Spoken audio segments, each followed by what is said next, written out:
Nå hadde dere følt min Hvordan er pain, dette her gutta. et ord? Maybe, bror. Nå hadde dere følt min Maybe, pain, bror. mann. Nå hadde dere følt min pain. What? Hva er dette ordet, bror? Nå hadde dere følt min pain, mann. What is this word? Jeg vet ikke, bror. Synes primasjon. Naiv. Hvorfor gjør jeg det der? Hvordan er det ikke det ordet? What the fuck?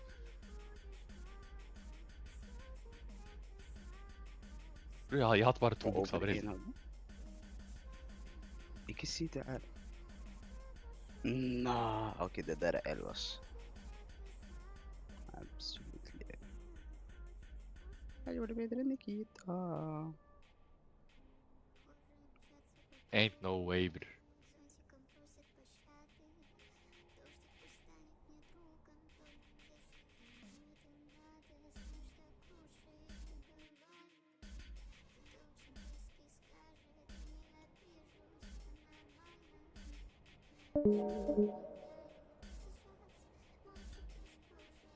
Hvem blir bort? Hva faen skjer med folk? De jetter de andre kallen, mann. Valorant-kallen. Bruh. Fordi Nei, jeg mener ikke deg, bror. Wow vil ikke komme. Han er shy, What bror. the fuck? De prøver å overtale han. Han streamer en CSGO-case-greie, tror jeg. Hva sier jeg fuck han da, bror? Jeg skal rope på den. Nå Bavan også er der. Han driver og hører på. La meg rope den.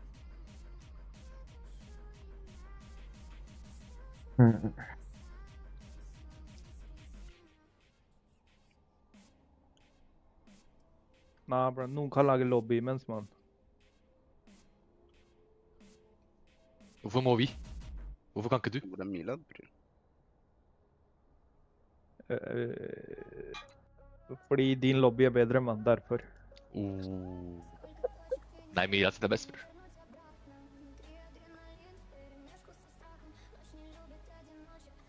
Theo kan lage lobby, man. Bruh. Kom igjen da. Eller er du shy? Ja, ok, jeg kan fikse det. Uff. Jeg er ikke shy, bro. Han ble pushet. Nei. Men jeg må oppdatere først. Da er du shy, eller? Ja, det var et genuine spørsmål, mann. Jeg vet Abdi er shy, bror. Ja, jeg har bare veldig fuck it, I do it myself mentality hvis alle andre er sånn ok, fuck it, jeg gjør det. Hørte hva han sa til Abdi? Jeg hørte det, altså. Gutta, jeg går hjem. Du er hjemme, bror. Hvordan vet du det? Ja. Nikita er han hos deg. Ja. Hørte du? Han sa det fra mikken min, bror.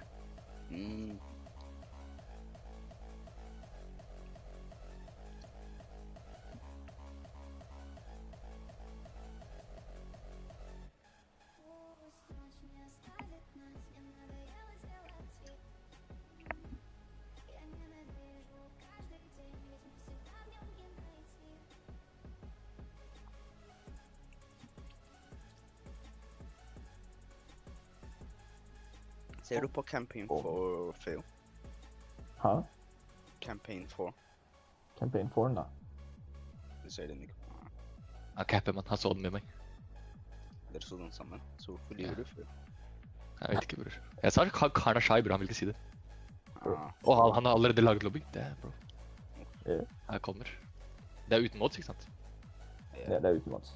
Jeg sier du henter din beste venn, Bavan. Ikke sant? Hvor er han? Kan han joine andre call? Jeg tipper han ser på whatever is happening.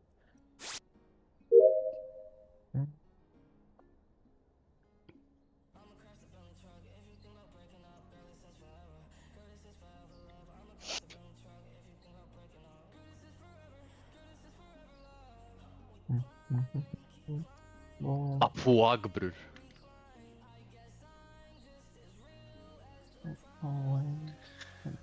Damn, my favorite person, A minor.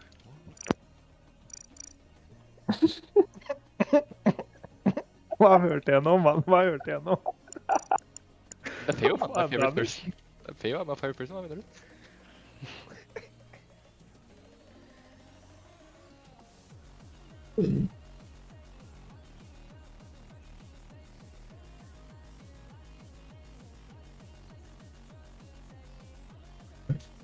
Hva er koden? Den er i games. Bra.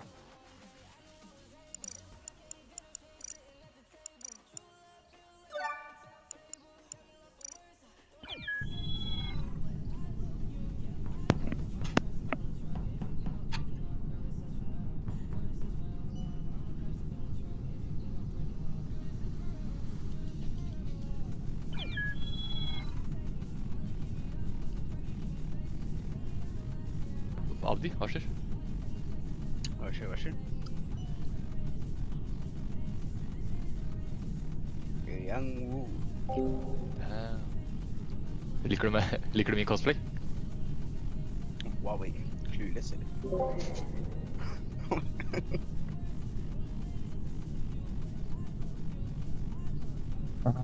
Og så har vi Maximus, han er bare litt kult, jo. Cute flower, bror. This should be good. Ikke sant? Ser ut som om du prøver å... Impresse noen. Min character, bror. Ok, jeg går tilbake til World mens til de andre kommer tilbake.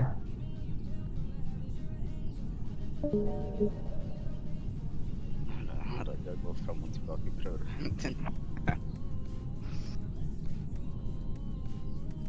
Hvordan gikk det? Det gikk bra. Jeg var det eneste som vant lane. Alle andre tapte, for vi tapte ikke. De feeda Caitlyn. Jo, han slått av meg. AB, når du ikke har torchic der, kan du ikke Det er den, altså. Jeg trenger en til god person, skjønner du, til å carry. Jeg sier jo faktisk... Når man har 4 monkeys, det er umulig. Men når det er 3 monkeys og to folk, man kan carry, skjønner du. Det er mulig. No cap, jeg tror topp, jungle, mid og support. Jeg kan faktisk vinne. ADC er en annen sak, bror. Jeg orker ikke. Jeg er den eneste som kan spille ADC. Så på Clash jeg blir forset ADC. Nei, men du har meg som support, bror. Tenk, det eneste vi tappte, det var fordi jeg legget, bror. Det var litt trist. Det er den. Og vi tappte ikke svart heller. Det Det gikk sånn even-aktig. det var litt trist, ass. Ja, i starten, vi vant først, mann. Og dere husker vi drepte 2 ganger, jeg var 2-0 eller noe.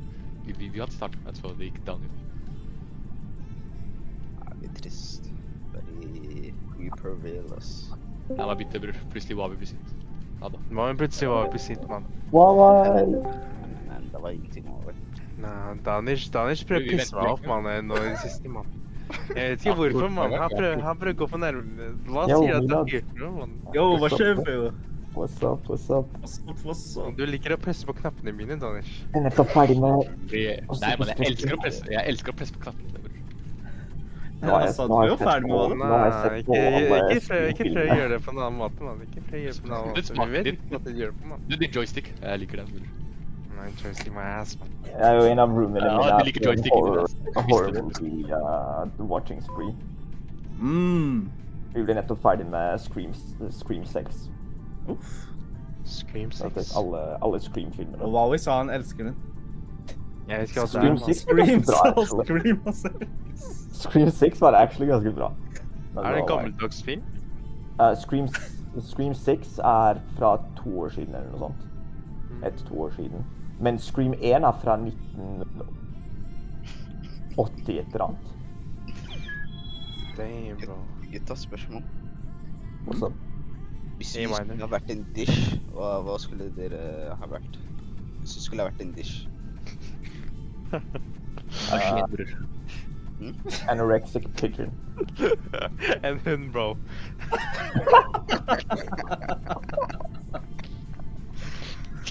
Jeg ville beefe Bavan, men det går bra, altså, bror. Hva fuck er det du beefer meg for, bror? Hva heter de der pinnesnacksene? De pinnesnacksene? Innesnacks. Pokker? Nei, Å, er de fra ikke Korea? Nei, de i Norge, bror. Ja, saltpizza. Sånn Og stenger. sånn saltstenger. Yeah! Så, du, vent, la meg finne den, mann. Yeah, Hvorfor skal du være den, mann? må jeg spinne, bror? Hva skal jeg gjøre, mann? Jeg liker saltstenger, men man må drikke vann ofte, mann. Det er det som er problemet, bro. Hva skulle ha vært indisk street food, bror. Med litt dash av håndvann. Det gir egentlig mening, ja. Karl er et Ja, forsvar, mann. Det gir mening, mann. Se på meg, bror. Hei, er alle på Better Crewing? Er det det, eller er det... Jeg er nede, bror. Vent. Jeg vet hva jeg skal gjøre, bror. Nei, jeg skal ha mikken nær munnen min. What the fuck, hvorfor hører jeg min egen stemme? Gi meg 2 sekunder. Det er fordi jeg kan ikke snakke av for høyt. Nei. Oh, wait. Jeg vil... La meg bytte navn. Du heter meg fortsatt, ikke sant? Ja. Abdikarim. Jeg også måtte bytte, altså.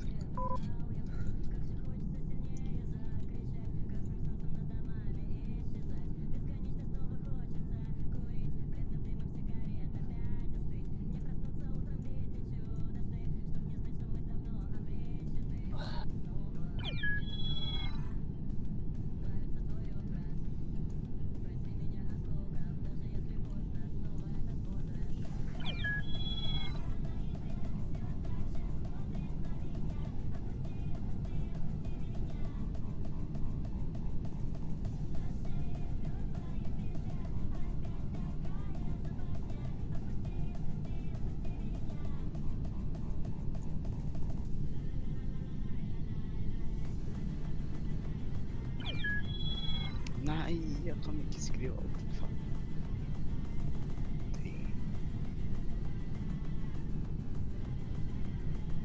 Ok, da blir det...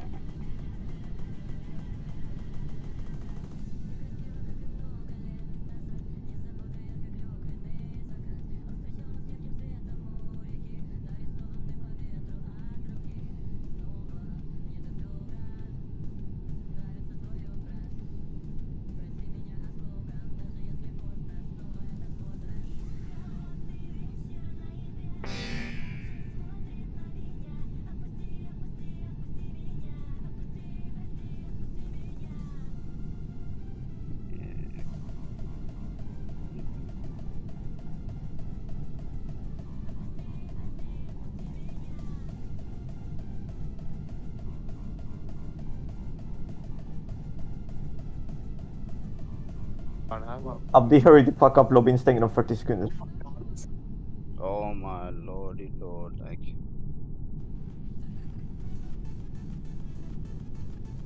Hva var lobbykoden din?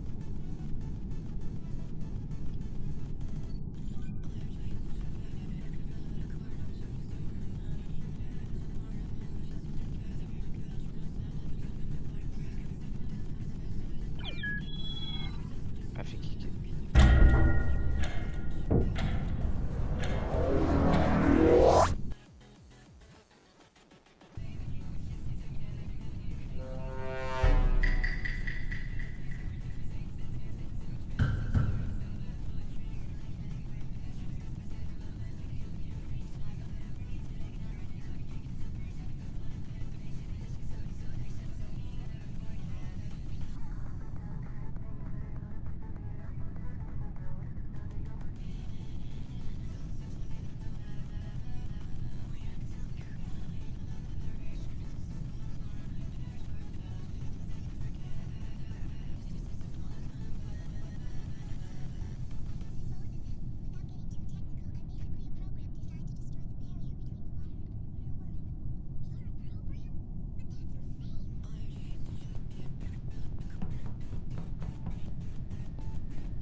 Det er så mye fission.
Oh, fuck. Vi har cruising.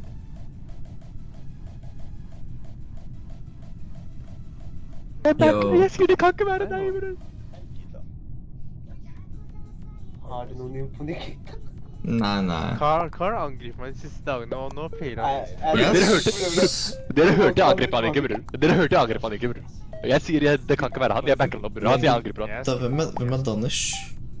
Han Rakai, mann. Han er planten, bro. Vent, dere våta meg? Har vi 2 imposters? Biljet. Biljet.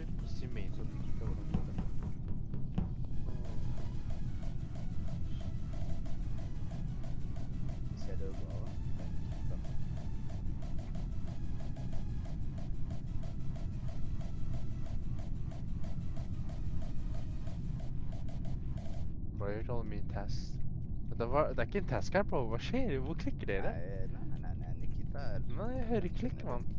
Nei, han prøver å drepe deg, Jeg skal drepe deg, Abdi. Han har killkoda, han vet ikke det, han spammer kill, liksom. Ja, det er akkurat det jeg gjør. Se faen.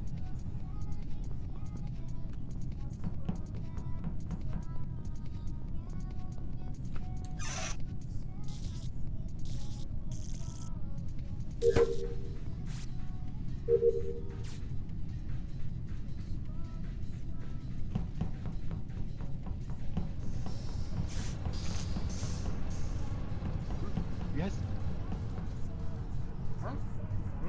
Hva skjer ikke da? Dere blir så stille når jeg kommer inn. Gutta, dere. Nei, jeg begynte å tenke på et spørsmål Raja spurte meg på. Ja, bror, jeg også, bror. Da, gutta, dere setter opp noe, ass. Dere setter opp noe, ass. Nei, ikke kom nær meg, bro. Maximus! La meg, mann. Nah, Mila, de tok deg så easy. Nei, han prøvde å drepe Danish en gang. Jeg protected.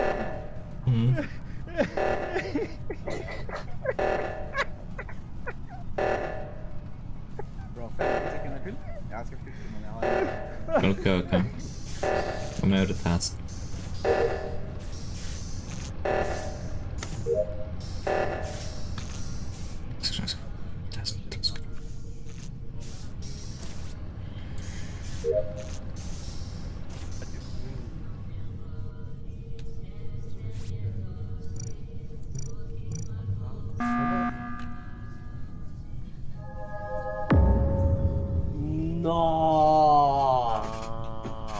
Abdi, du sa det var han, og han døde? Det er det. Shamin. Nei, det er ikke Abdi, mann. Det er ikke Abdi. Skal jeg ta litt, det er ikke, de kan ikke være Abdi, mann. Det som er det mest sannsynlig Bavan, altså. Hvorfor lo du Bavan? Jeg lo av hvor feil du var, mann. Nas, bror. Dette har vi så ikke A-minor. Hvor var A-minor? Jeg var i camps hele. Det var camps. Dette var bare hvor var den kroppen? Hvor var du, Abdi, bror? Hæ? Han var på date med Bava nesten hele tiden. Abdi er clear, mann. Abdi er clear, bro. Jeg så mine egne øyne, mann. Jeg så han skanne, mann. Jeg så skanne animation, bro. Bavan altså safe fra første runde. Raja er veldig clear. Hva skjer igjen? Du marinerer den andre. Hva skjer igjen? Det er bare Feo igjen, altså. Den er bare Feo. Mr. Campsky. Det var på tiden igjen, Abdi. Jeg var i camps hele tiden. Hvor var kroppen? Folk så meg være i camps. Jeg var den eneste som ikke dro fra camps da det var reactor. Jeg legit Det er sant, sa, bror. lykke til, jeg blir her. Nikita døde i reaktor. Det var sånn ashes. Nei. Da kroppen hadde vært der, da. Jeg så døra lukket seg. Jeg så to folk komme ut derfra. Jeg så to folk komme ut av reaktor før døra lukket seg. Viper. Ja, da, Viper. Var det den runden? Var det den runden, Abdi? Ja, det er den runden her, ja. Vet du, kunne man rapportere på den Simon-Says-kroppen? Der hvor kroppen lå? Ved Simon-Says? Nei, etter hva heter det? En viss tid, du kan ikke rapportere lenger. Ja, men hvor fant du den da? Hvor hadde du Bro, det var rett foran oss, bror. Var den? Folk er blinde av oss, bror, og jeg bruker briller. Let's go. Jeg så den altså. Hvordan visste jeg at det var en person som døde da, hvis vi to var sammen hele tiden? Jeg vet at du er clear, men greia er at, vet du, hvor lå den? Den andre kroppen var på reaktor, men hvor? Ja, den var på Sciences. Ja, men du sa det var Viper da, så man kunne ikke være det en... Ja, men du kan se kroppen. Jeg må ikke rapportere da. Hva du sa? Ikke... Kanskje var det en annen?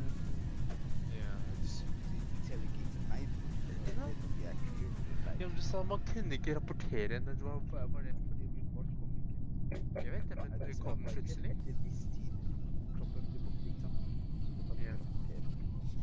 Men det var fortsatt sånn access der. Åja, men det må ha vært den runden da. Ja, det Forrige var runde. den runden. Ja. Er du ferdig med task, eller er jeg ferdig? Jeg er ferdig med alle mine, mann. Viper er fucked, ass. Viper cosplay som var det som Danish på Valorant, mann. Det er det jeg ser, mann. Det er det jeg ser, mann.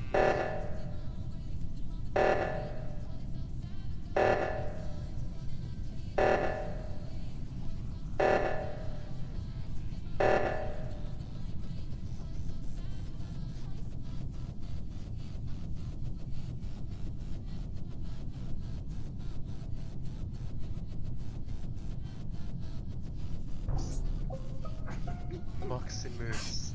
Hvordan døde du? Why? Ja, var vi? Da var vi, bror. Nei. Ja, var vi, mann. Da var vi, gutta. Se på dere, mann. Se på Danish, mann. Nei, gutta. Nei, Bavan, da var vi, ikke sant? Ja, Bavan visste det. Bro, Danish har alltid kommet etter meg, mann. Jeg er serge, mann. Og han... Jeg lå om var Valorant mann, på det var det, båten mann. der. Jeg føler det er sånn 50% sjanse at han Maximus. Hvor måtte dere... Jeg skal bare... Jeg var ikke der, altså. Jeg må bare stole på det. Flokkmentalitet, mann. Psykologi, mann. Bystander effect, mann. Jeg er død personen, mann. Jeg kan være den døde personen, mens dere bare passerer forbi, mann, og ikke hjelper meg, mann. Thank you. Ok, mann. Egentlig jeg internaliserer, mann, til ikke navn. Indre, mann. Fuck. Maximus. Da fuck, mann. Jeg vet ikke hvor du gjør det, mann. Neste runde, mann. Du er ute på. Du er ute. Du er ute, mann. Nei, hva er vi? Hva er vi? Du er ute. Hva er vi? Jeg var skilt. Tjusj. Nei, ikke det.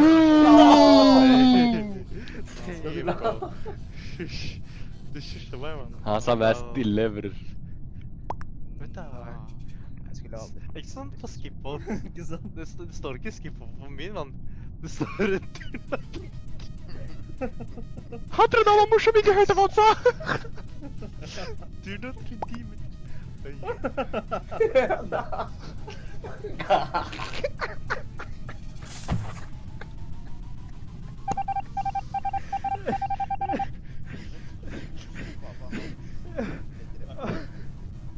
Han så på Nikita, men ikke på meg.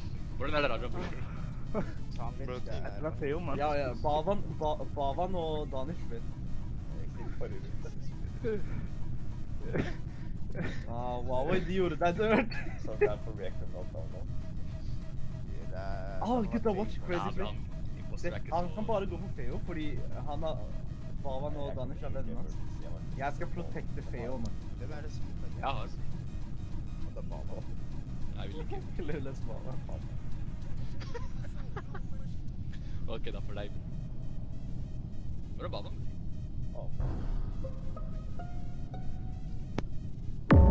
Noen hadde ikke call.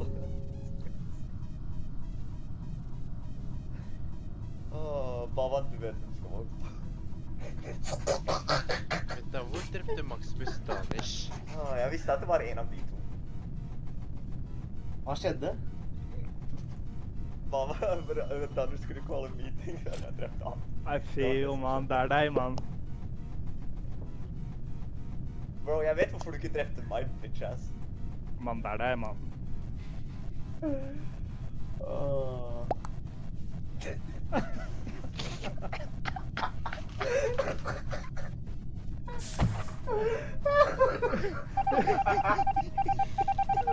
200 så visste jeg at det var enten deg eller var meg. Nei, vi vant. Enda deilig var meg. Wow, jeg var med i bare en conversation. Ain't the way, bro. Jeg prøvde. Hva var påstanden din ble sagt? Ja, vi cashet til slutt. Bro, Ja, mann, hva vet du hadde rett? Hva? Det er ikke noe vi hadde rett, mann. I den meetingen vi hadde før båten var ut. Smart, mann. Hva vet du hadde rett? Så jeg bare hold kjeft. Jeg kan fikse Hva da?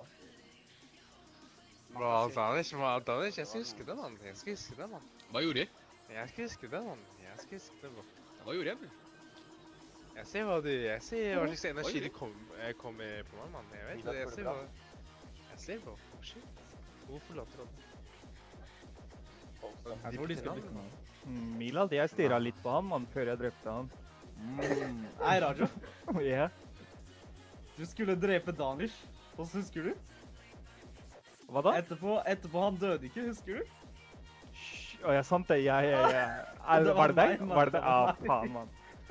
Men på slutten, ikke sant? Jeg skulle egentlig drepe Feo, men jeg visste ikke hvem faen Feo var. Jeg skulle ikke drepe en Danish. Jeg tenkte selv, du dreper ikke Bavan eller Danish, fordi de sier Ja, mann, jeg visste ikke hvem faen meg Feo var, mann. Du vet hvem Bavan og Danish er, så du burde vite hvem Feo er, mann. Ja, mann, jeg bare drepte noen. Jeg skulle egentlig drepe Feo. Ja, det er det. Danish, Danish, om du hadde visst hva han prøvde å gjøre på starten, du hadde ikke backa han, men.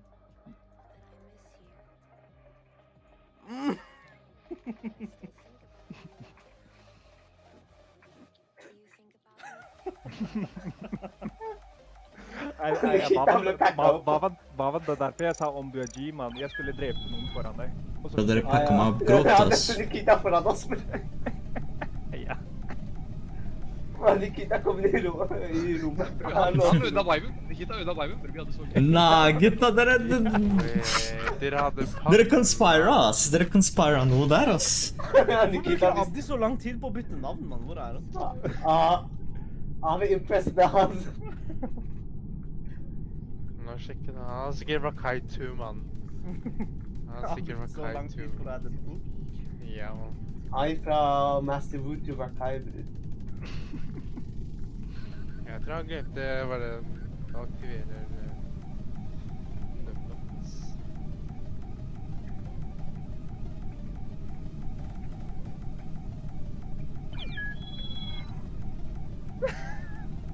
Ikke tikk. Hva er det? Jeg vet ikke hva jeg skal si om det, bror. Bro, nei, Bavan. Du skulle fulgt med på ligematch i dag, mann. Du skulle fulgt med på teamet. Bro, Faker han spilte så sammen.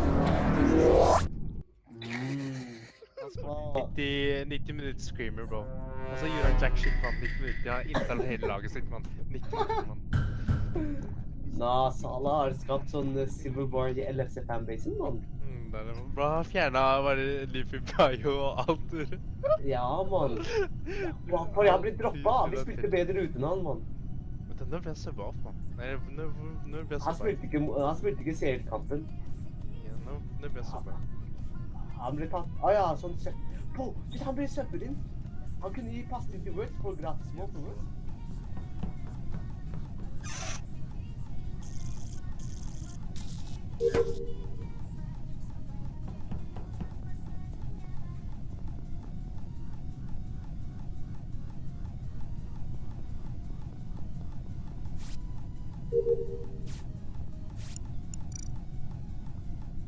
Hva skjer, bro? Hva skjer, bro? Ja, jeg er ferdig med casten min. Ha det, bro. Ja da, bro.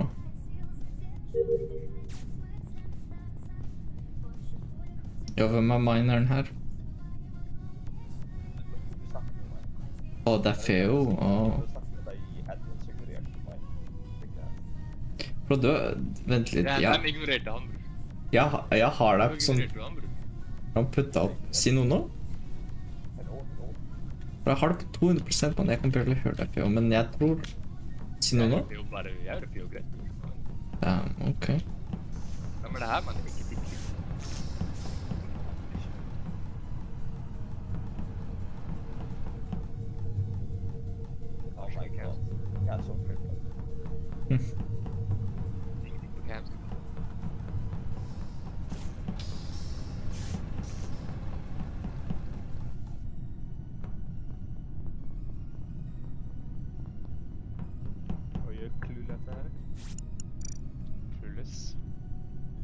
Dere er clueless, ass. Mr. Clueless. Hvem døde gutta? Nei, ikke han. Det var så Clueless, man. Clueless rapporterte meg. Han kunne vente 1 sekund, man. Vær så snill, Clueless. Et sekund til. Skal jeg fortelle deg hvorfor jeg reportet den? Det var en Viper-ting, og den var nesten borte, mann. Ja, ok. Ja, hvem er clueless nå, bitch-ass? Ok, la oss høre på Milad, gutta. Vær stille. Ok, Milad. Ok, jeg kan gi denne personen en sjanse, mann. Jeg så deg face to face. Du gikk inn i electrical. Ok. Se. Det der var ikke meg. Hva er det? Ja, jeg vet ikke Hvorfor er det i forsvarsmodus, mann? Hvem er de lawyer på, mann? Fortell meg, mann. Bare spytt ut, mann. Hvem er de lawyer, bro? Hvem er de client, mann?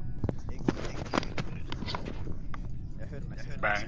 Jeg hører også. Det er sikkert Feo. Gutta, hvorfor er det ekko, mann? Det er Feo. Hva da? Hva er det Feo, da? Det kan være andre. Kanskje Mila? Altså. For Mila? La meg vite Hva var han ler, bror? Hvorfor ler han? Jeg hører bare man ler fra døden, bror.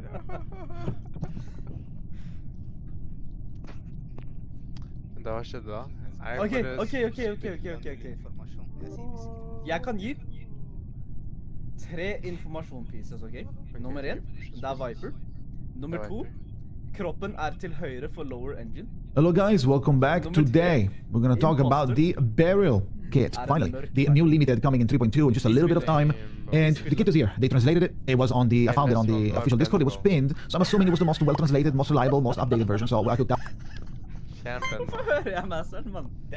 If the names are not completely the same across different translators, I don't think it matters that much, to be honest, as long as we understand what she does. The kit might appear to be like very complicated and convoluted, but it's not that bad. The more you read about it, I'll try my best to explain it to you as well. Obviously, we need numbers because we don't know certain abilities and certain like synergies, but when they trigger, it could be really good or really, really slow. So it can be a little bit too much, you know.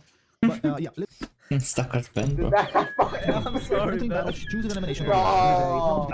Combat, select 2 out of 3 No, crystals. jeg synes på deg. Hvorfor kom de Build and spec her in a way that is that you want. Right? Jeg så ikke Milan engang, When entering battle, Hvordan så han meg? it's just a status that does something. Jeg skal være ærlig, jeg vet ikke. For every certain stacks of For afterglow, Milan kom på de mest random stedene. triggers stuff and helps alive inside the skill. Jeg så She will ikke cast han engang. Inescapable Fate after a certain stack of Ikke afterglow. vil jeg. Inescapable Fate is a massive. Jeg tenkte, uff, jeg har I så won. meg. When entering battle, she receives upper refraction, which is the force Bro, field. hvorfor At the begynte start of the Abdi å second snakke? round, Battle will receive a Det er This is a Bro, versatile Abdi card begynte å bli that is defensiv. going to be changing what it does, and it doesn't also changing what it does depending on the color of the crystal used. So if you have a green and red, you will only be able to get green and red versatility. The more corresponding emanation is acquired, the higher the chance for battle to get a high. Okay, so that's that. That's I1. I2, when entering battle, increases crit rate. Classic, but pretty good to have crit rate. I3, when entering battle, increases self-moxie, and the afterglow from spotlight increases. Pretty good. At the end of the turn, when afterglow reaches a certain amount, increases self-moxie. So as you can see, there's 2 things so far that are connected to the amount of afterglow that you have. So afterglow is obviously expected to an ion and try to get as much as you can. Now, what was spotlight? It's a status that says when an enemy is inflicted with burn or halo, which is Barrel's burn is called halo, but it's the same as burn. It's just called differently. But you can use burn as well, so you can pair her with other characters that do burn, and you will still be getting damage. So you get afterglow by people getting damage by inflicted with stacks of burn or burn 2, aka halo. The fewer enemies there are, the more afterglow increases, which is good. Obviously, it's to balance the fact that if you don't have many monsters, wait, what is it then? Am I gonna get less afterglow? No, it's gonna be the same because it's probably balanced to the way of the less monsters you get like 3 times as if you were or 1. Jeg tror det blir svakt, ikke sant? Jeg tror det blir svakt. For this round, there's an afterglow. This is why there's another reason why you want to have as much afterglow as you want, as you can, because of the skill fate of the moxie from the 3 and the crit rate coming from spotlight. The scales grab Men kroppen døde før Light in skill fate is a mass mental damage to enemy, deals extra mental damage to the enemy with the highest stacks of halo. Different color of the crystal you selected will give extra effect to this attack. We'll see later at the bottom of this kit there's all the info. Upper refraction, force field, different emanation will give different effect. Color for emanation, which again was a personal card, different emanation will give different effect. Now, let's go ahead and talk about the skills. Now, S1 is a single if the target has fewer than a certain number of halo, then it is Ekte clueless, man. Hvordan Jeg ser hva som skjer, mann. Jeg ser hva som skjer, mann. Jeg ser hva som skjer, mann. Fortell meg, hvordan kunne de ikke se det? Det er meg mot hele verden, mann. Det er meg mot hele verden. Jeg så ikke, mann. Det var perfekt timing, mann. no other enemies will inflict hell. So it keeps in mind how much burn do you have? Not enough, use more. Or if there's no enemy, you just get more and more just for taking into the account that it's going to be unbalanced if you don't play against multiple monsters, right? So there's a modifier for one enemy. Otherwise, inflicts halo on other enemies. If there's multiple characters, it will do that first, after the check. Halo is just literally burn, but it's called the halo. Decrease healing received at the end of the turn, takes genesis damage. When triggered, consume half of these stacks. She gets precognition. Now, precognition says that decrease the number of afterglow needed to trigger inescapable fate. I don't know if you can spam this, or if you can like stack it multiple times, probably not. But having precognition is going to be easier on your barrel, and she's going to be able to trigger inescapable fate, which again is the mass attack multiple times, probably a little bit more often at least than so obviously S2 for specking into okay, let me do more damage. So you do precognition probably first, and then you go with your applying your burn from many sources. That will give you enough afterglow, and thanks to the fact that you have precognition, let's say you require 15 stacks, now maybe you require 10 and you're able to cast 2 because you got 20 burns, right? Whether if without precognition you would only be able to cast 1, I'm not just saying a random number, in case it was 15, right? So it could work more skill fate because of if you do precognition then you go hard with burn. The ultimate is precognition. Med en gang jeg ble noisemaker, jeg pisser det, jeg sto ved siden av WoW, jeg bare, hvis han skal drepe meg, han kommer til å drepe meg, bror.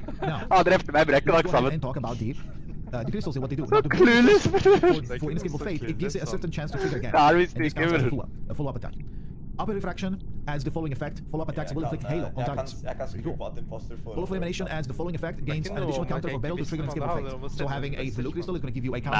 Karen Cooper, man. Karen Cooper, han trodde han kukka, The blue man. crystal is for follow-up attacks. Etter nå han tapte, det handler om å sende message. It's all there, which is getting a follow by the way. Gjør en insane for for du bottom fragger, bror, i splats, bror. Karen, du bottom fragger i splats, Also bror. getting burn, you're getting burn everywhere, and you're doubling down because it's all that gives burn stack attacks to all of your teams. So when they attack, they apply burn on top of Halo, on top of the blue crystal. So it's going to double down and be very, very nice. The pink.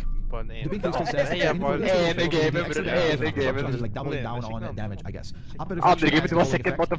Inflict Halo on target. So I guess you can do pink and blue and just go ham for damage and Halo inflict. Active attacks obviously is not follow up. Active attacks stuff probably a card that you cast yourself. You put the card that's the follow up is not counted on this. Danish, jeg vet det imposter, man. Du gjorde ikke keycard. Also, Call of Elimination will give barrel precondition, which means that not only you can get it from S2, but if you don't have S2 or if you want to use your AP for something else, considering that the Call of Elimination is a versatile card and doesn't consume AP, you can use that as a replacement for S2 or as another mean to have this precondition always up or more often up, so that you can have a less requirement for an escape of Afterglow, right? Requirement of Afterglow for triggering escape of fate. The green crystal says for the escape of fate deals extra mental damage and increases its rank. This is the spec for playing with rank up characters. So you can do that and you can play with the Marcus team. Jeg tar det sin. Bare det ikke meg. Nei, gutta, Walla, jeg bare går med Danish, plutselig jeg hører Walla, Walla, du er hardstuck. Ja, det er bare, what the fuck? Hvordan snakker han i Discord? Ja, and blue is for one. So these two things are taking care of the barrel. This is what we were hoping for and we got it. The character looks really, really good. She looks really nice, and the gameplay is really cool because it's all crystally and stuff. I'll try to find the gameplay. If you've been seeing the gameplay, otherwise, I think this is a really strong character. I don't know if it's going to be that strong or not. I don't know. Who knows? Maybe not. So let me know what you think in the comments. Do you like Matilda's mom kit? Let me know. Do you understand everything? If you have any other questions. Gold og sånt på Valorant. Og Ja, man har det. Huawei ventet til Feo. Hæ? De gikk sammen i, hva heter det? Så han var engineer da? I Among Us. Han må ha vært engineer, hvis han døde og ventet. Ventet som å snakke, eller så han gikk inn i vent? Nei, vent i å snakke. Ja, ok. Jeg så ikke han vente, men de var sammen, skjønner du. Jeg så begge ut. Er det sant, Feo?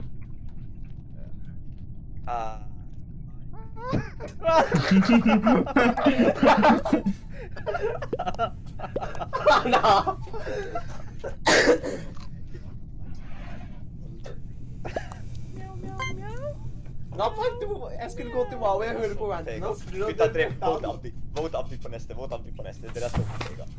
Ok, greit, vi voter Abdi.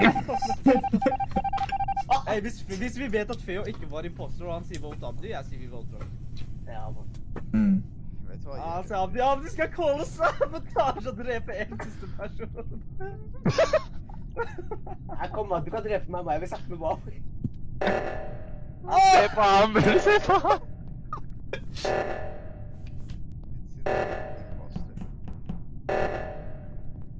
Men, drep meg. Jeg ville høre på Huawei sin rant, bror. Det er derfor jeg gikk mot ham, bror, så var han død, mann. Hvorfor er det med morderen, mann? Jeg vil at han skal drepe meg, så jeg kan gå og snakke med Huawei, mann.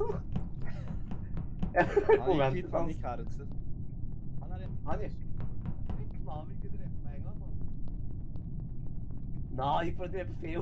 Nei, Feo er ikke sant det.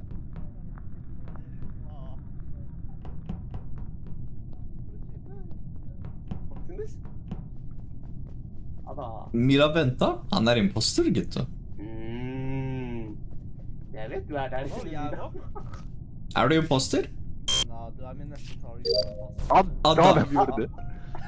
Nei, gutta, jeg skal bare si, Milad trettene av meg. Jeg så Milad vente.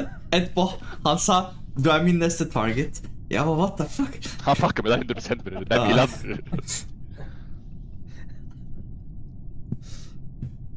Ikke sant? Abdi var skrabbe.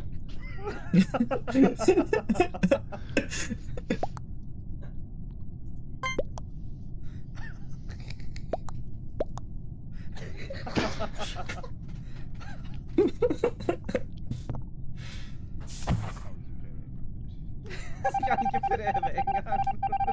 Dogo! Nei. Nei, Feo sin. Han er best smart. Ok. Nei, alt jeg skal si? Huawei døde først, Danish, det er litt trass, ass. Ja, men jeg var med Nikita, bror, når du skjønner. Nei, jeg føler Du briba Nikita, mann. Karen tør ikke å si hva som egentlig skjedde. Nikita har Oh shit. Milad, det var ikke du som var imposter og ville drepe meg? Milad, hør.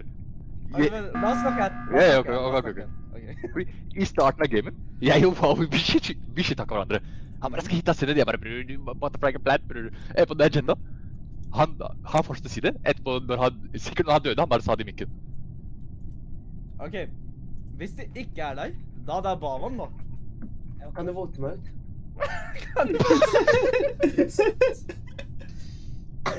Please, men det er bare vote. Danish, du sier det kan ikke være Nikita heller.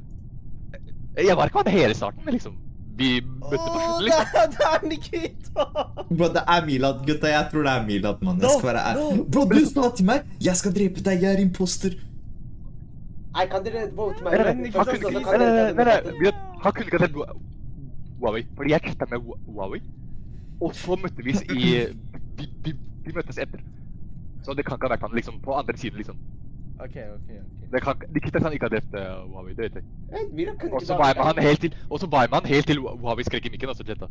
Og så Bavan, hva skulle du si? Kunne ikke det ha vært deg? Det er Bavan. Vote Bavan. Nei, det er dere, men...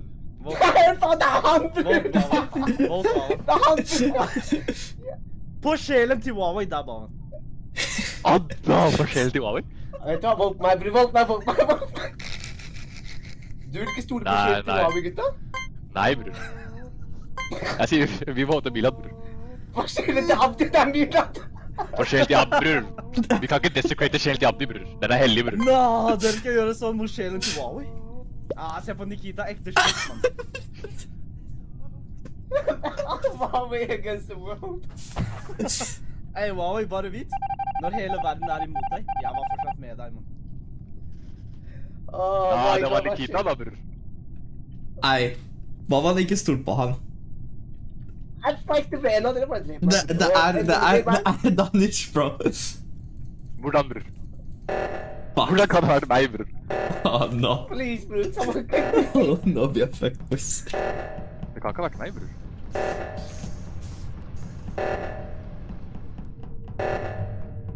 Det jeg gjør nede. Det er ikke noen second user, ass. Der, ja. Nei, kan jeg gjøre venten her? Kan du gjøre vent? Sånn, jeg gjør vent. Thank you, endelig.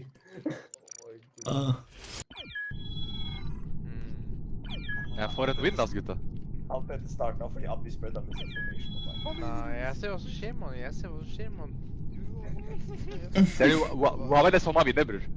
Ikke drepe... Det er ikke noe som Det er som har vinner, bror. Det er som har vinner. Ikke drepe en noisemaker, man. Ja. Jeg ser at messagen er så loud and clear, mann. Ok, bro, jeg skal... Bro, dere stammer for kanskje en dag, mann. Jeg kommer til å smile, mann. Jeg kommer til å smile og fucking le, mann. Jeg ble jo Thank you for watching. And see you next time. Det er en grunn til jeg unmutet deg på Discord, mann. Fuck yeah, dude. Det er så obvious hvis du var imposter, mann.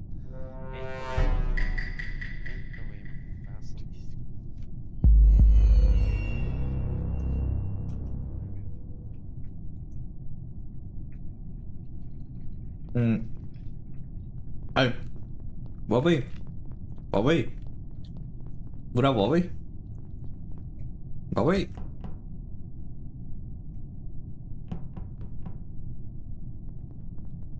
Huawei.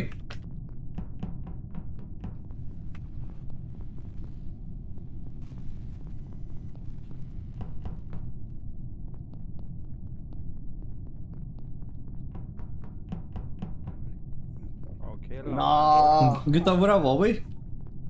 Hvor er Huawei? Han drepte han! Du må se på screenfilmene, så skjønner du det. Hvem har på... Jo, Huawei. Kom, Huawei. Kom, mann. Jeg står ikke på der, bro. Han lever! Han lever. Of course, mann. Jeg tror Nikita skulle prøve å drepe ham. Men du gjorde det for tidlig, mann. Om du hadde gitt meg 5 minutter mer. 5 minutter? Han skulle marinere han, mann. Slowest killer in the universe.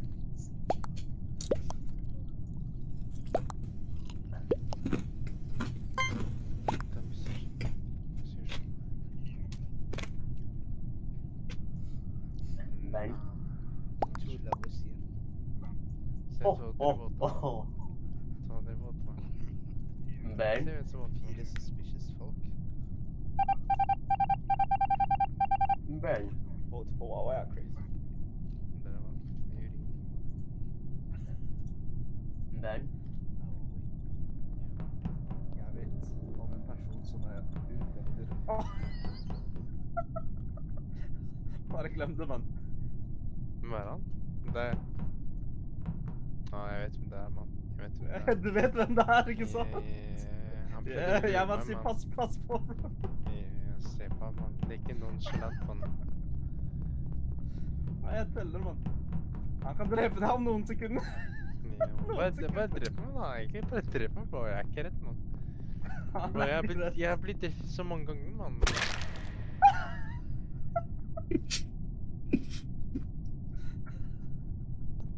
Nå, du er frekk, ass. Hva er det jeg ser på? Yo, Milan, what the fuck er det du gjør, bro? Jeg så deg drepe. Vi kan se det på en chili. Ok. Jeg, Bavan, Feo var sammen når sprekket skjedde. Please give it to me, daddy. Hmm. Det er Nikita. Jeg bare kødder, gutta. Jeg bare fant kroppen. Jeg har på dem der. I really love your meat. Please give it to me, daddy. Nanish partner. What? Han var i kafeteria. Han var opperst til venstre. Bro, fjern kan her ute.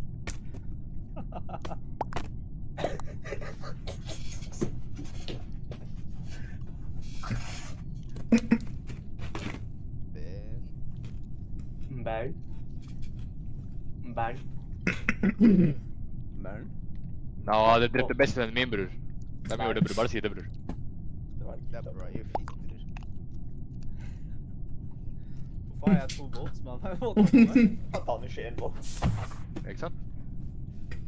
Det var vi fucka opp.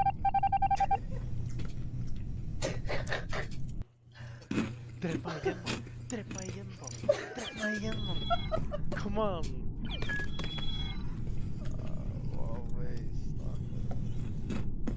Det er nå dere synes synd på meg, og neste runde kommer de le meg, de kommer le meg av dette første runde, mann. Ja, han skal lide når han dreper, når han er den til som dreper deg.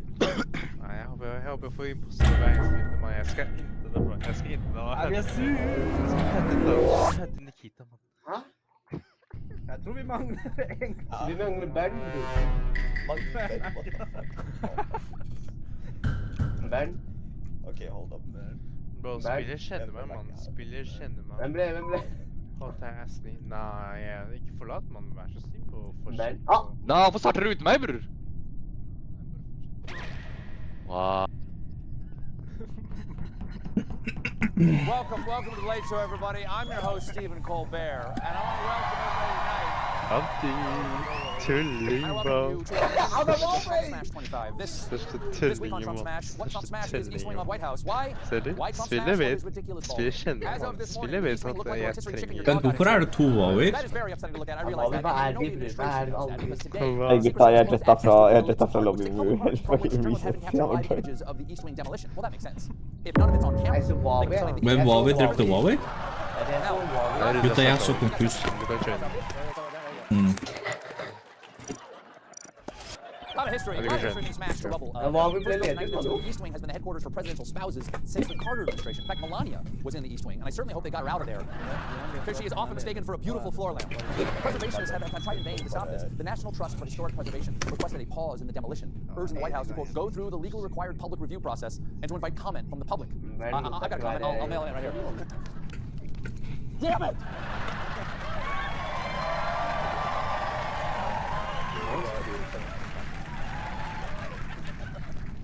Former staffers and first ladies from both sides of the aisle are pretty upset about this. Penny Adams, who was Pat Nixon's staff in the 1970s, put it this way: I literally cried as I could see my old office window, she said in an interview with East Wing magazine. Sorry, used to be East Wing magazine, now it's Better Holes and Garbage.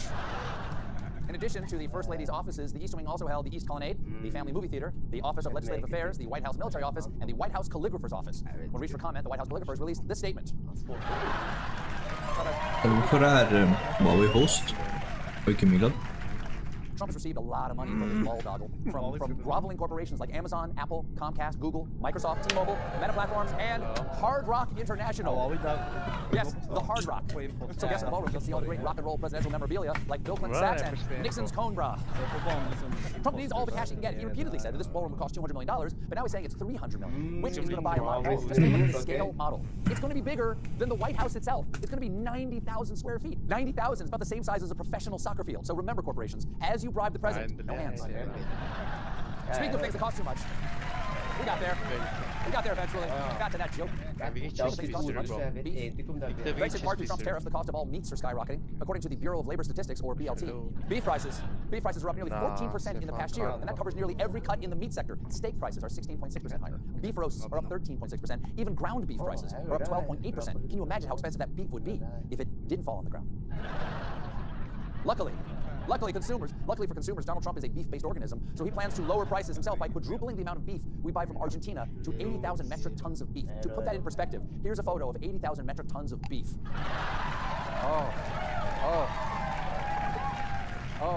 I'm so hot I fell over. Where'd my shirt go?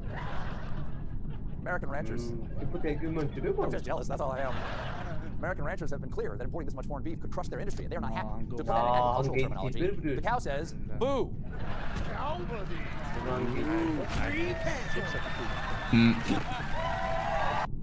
Halla, gutta.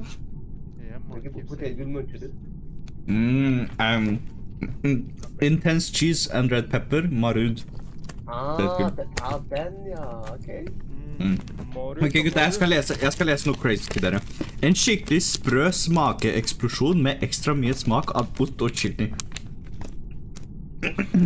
Ok, kortreist. Vi bruker kortreiste poteter når vi lager potetgull. Hele 8 av 10 poteter er dyrket under 11 mil fra produksjonen. Var... Oh my god, jeg kan ikke norsk, what the fuck? Hva på Marud går, what the fuck? Vi jobber aktivt med bærekraft for å redusere vårt miljøavtrykk. Bærekraftig utvikling.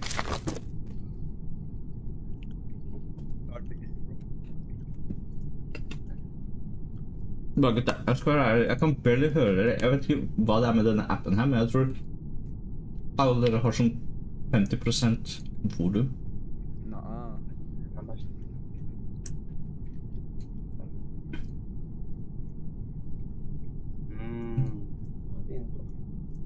Må jeg sjekke? Nei, kan jeg... Å, der ja. Jeg tok opp min, altså.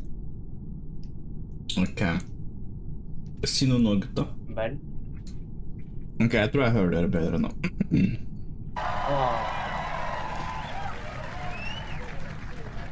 No!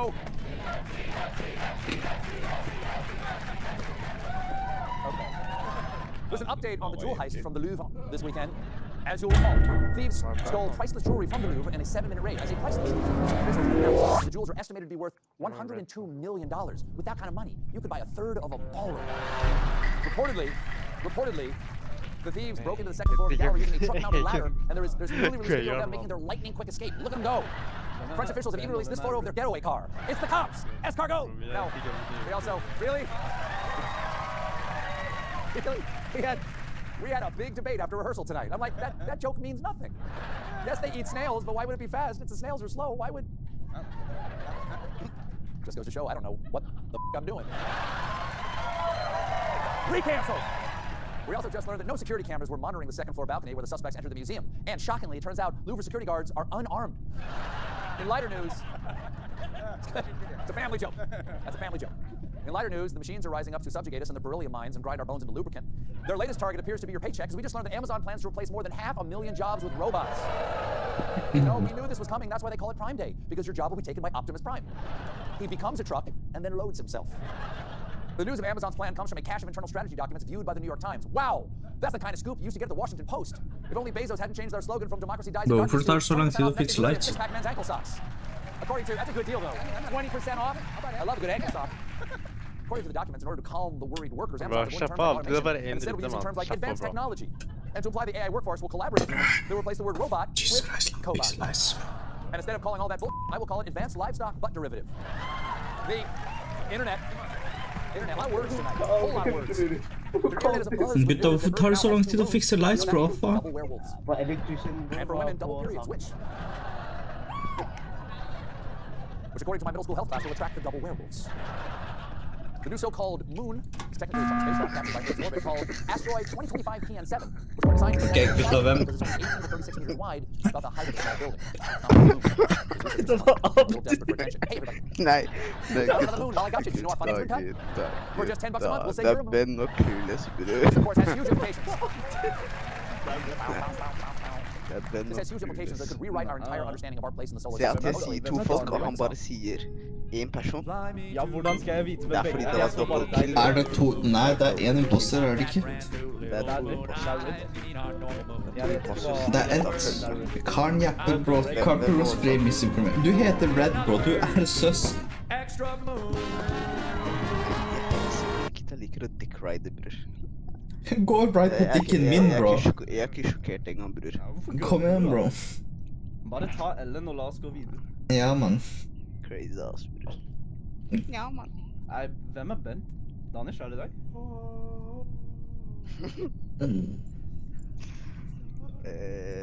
Baban og Daniel joiner dere, bror. Se på en hel flokk, bror.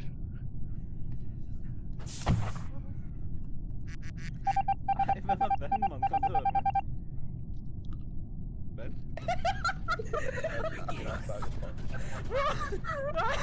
Nei, Ben, jeg vet ikke om du kan høre meg, men jeg skal skru av lyset. Jeg skal ikke la noen bare drepe alle nå. I'm always depressed. Right? And I told my friend, and then she was like, if you're depressed, take mushrooms, because they'll reset your brain. And so I took mushrooms, and they didn't reset my brain. They just made me listen to Usher. I'm sad. But yeah, my friend, she's always saying weird stuff to me. Like, we were having a conversation, and I said, I hope I never get herpes, which I think is a normal thing to not want. But then she was like, you can't say that. We're trying to destigmatize herpes. I was like, okay. I want herpes. She was like, that's not what I meant. I was like, okay, I need herpes. She's not talking to me right now. I don't know if you guys have noticed this, but this is something I've noticed is that when you're an adult, you're not allowed to be shy anymore. You know, because when you're shy when you're a kid, people are like, oh, she's shy. You know, like, it's cute. And then when you're shy when you're an adult, people are like, what's her fucking problem? And you're like, oh, nothing's changed. Because, like, I've always been shy, and when I started doing stand-up, I would shake on stage, and then audience members would come up to me after the show and be like, do you have Parkinson's? And I'd say, yes, I do. I need a ride home. And we're stopping at McDonald's. Yeah, sometimes people think I'm autistic, too. I'm not autistic. I was just raised by Germans. I love to recycle. My grandpa, he actually fought in World War II, you know, on the German side. Some people might say a Nazi. Would a Nazi give you $50 for your birthday? Nei, det er Ben og Clueless, mann. Vi er så Yeah, døde, they bro. had a lot of money. Should have been a hundo. Your grandpa being a Nazi is kind of like when a guy finds out his friend's a sexual predator. You're just like, he's always been nice to me. Hva skjedde der, ass? Has anyone here quit watching porn? Easy game, easy life. Silence. I always love when it's silent. I quit watching porn, and I do miss it. I miss reading the comments. Jeg sa ikke noe. Like, once a comment just Jeg said drepte good. ingen, jeg sa ikke noe. And I was like, that was good. I also miss those little advertisements that they play before the porn starts. You know, it's like, are you tired of jerking off? It's like, no, Jeg ble mot ham en gang. Jeg drepte han, jeg I'm var. tired. He's in prison. But I quit watching porn because you know, like my brain and my brain, they just weren't getting as hard as they used to. So I think we as a society, we need to go back to the 70s. You have a really good poem, and then you'd be like, oh, here he. You know, or a guy would see you covered in fabric from neck to ankle, and then he'd see one of your wrists slide out, and he'd be like, oh. I gotta go home and feed my horses. One of the things about like quitting watching porn is that now I have to learn to fantasize again. You know, and so at first I was just picturing porn in my head, and then my friend was like, "You're supposed to put yourself in your fantasies," and I was like, "Whoa, that's crazy." Okay. So I did, and now I picture myself with a giant clit so no one can find it. But for some reason, I need like, you know when you're fantasizing and you need a reason for everything? You know, like, it's a fantasy. Why do you need a condom? I'm like that with everything. I was picturing Tarzan. You know, not the cartoon, live action. And I was like, why is he so good at sex? He's never met a woman before. He's been fucking these monkeys. But yeah, before I quit watching porn, I was seeing this guy, and he sent me a video of his. Yeah, don't do that. Because she had huge breasts, and I was like, I can't live up to that. But then I realized he couldn't live up to the porn I was watching either. You know, because he wasn't 3 guys. Okay, she's they like the gay porn. I'm always like making these little rules for myself. I guess to like try and be a better person, and I had made this rule where I was like, unless you actually like him. So then I didn't have sex for 3 years. But yeah, I'm back. And I was at a bar and I met this guy, and we exchanged numbers. And then we left the bar and we went our separate ways. And then a minute later, he sent me a dick pic. I could still see him up the street. I was like, oh, thank you. But yeah, it's like difficult to date when you're a female comic. Like, it's not for male comics, you know, because when a woman finds out a guy does stand up, she's like, whoa, that's awesome. I can't believe you do that. And then when a guy finds out I do stand up, he's like, you do stand up? I could do stand up. I'm sorry. But I'm attracted to Bane. Look. You know Bane from the 3rd Christopher Nolan Batman movie? Yeah. I always thought I was into Bane because he has that weird, deep voice. But then I went to a wrestling show, and a wrestler, he came out wearing that mask. And I was like, oh. And then he took the mask off, and I was like, no. So now I'm dating a guy who has sleep apnea. When he's going down on me and I want him to come back up, I just pull on the tube. Some of you are looking at me like, what? So there's this thing now. It's called an everything shower. It's like something women will do to get ready if they're going out for a date or for like a special occasion. It's like when you do everything in the shower. You know, you wash everything, you exfoliate, you shave, you lotion and oil after you do a hair mask. And I'm like, what are men taking? A one-thing shower. And then they're like, I'll get my asshole later. But I was getting ready for a date, and I was in the shower, and I'd done everything, and then I got to my ass, and I was like, do I shave my ass? Is this guy worth an itchy asshole? And I shaved it. You know, and I went on the date, and we had sex, and then after we were laying in bed, and I was like, I shaved my ass for you. And he said, thank you. But I was complaining to all my guy friends, I was like, it's so hard to shave your ass. And then they were like, is it? We've never done it before. And I was like, that's male privilege right there. So I went to my best friend and I was like, can you believe these guys have never shaved their asses before? And she was like, I've never shaved my ass. And I was like, what do you do when they hit it from the back?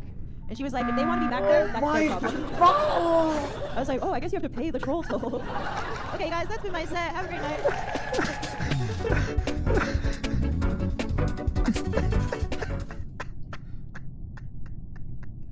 Nei, gutta. Jeg kan fortelle dere her og nå med 100% accuracy hvem det er. There's a lot going on. I have a lot of new things I'm trying to get used to. I got... Det er Feo, gutta. What da? Hvorfor stoler dere ikke på meg? Bro. Jeg var bare de eneste som gikk vekk for å gjøre tasks. Nah. Jeg hørte på god lyd i Huawei, bror. Wow, jeg kommanderer deg til å låte Feo. Hva er Feo? Minor. Er det clueless? Eller sier du at du har lyst til å spille med en minor? Er det det du sier? Nei, man. Jeg ser hva du prøver på, bra.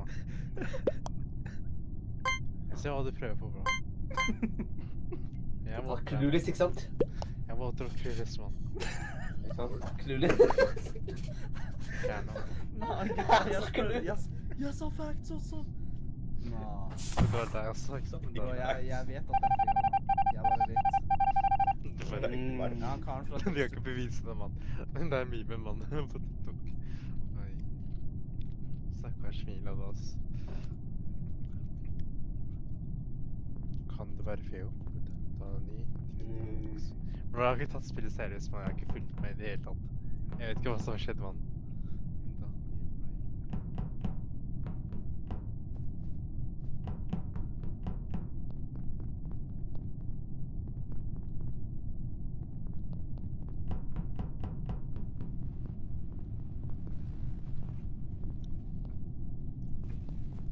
La oss gjøre våre tasks.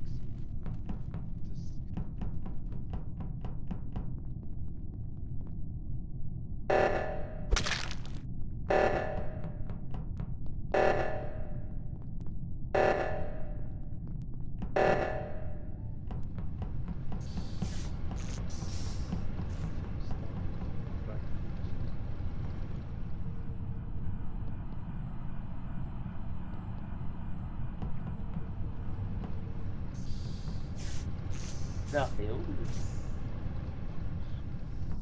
Nå! Noen lukket døra, bror. Ser jeg på skannet? Jeg ser deg skannet. Hva er jeg Messi, bro? Jeg tror det var en drøm. Du tror det?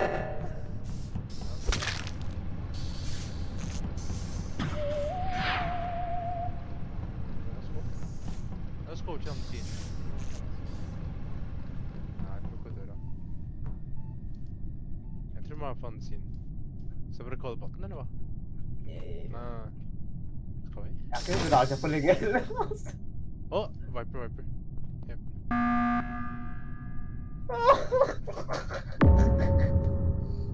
Bro? Ja? Oh shit. Oh shit, man. Hva skjer? Men da er Viper som drepte, jeg vet ikke, en person ved knappen.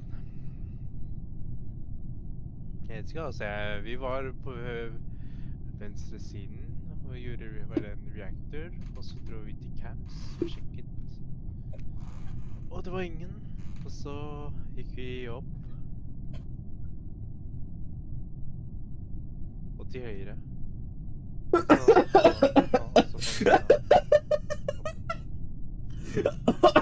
Noe mer, man. Han prøver å pulle en salaman på han. Han prøver å pulle en salaman. 90 minutter screamer. Ai.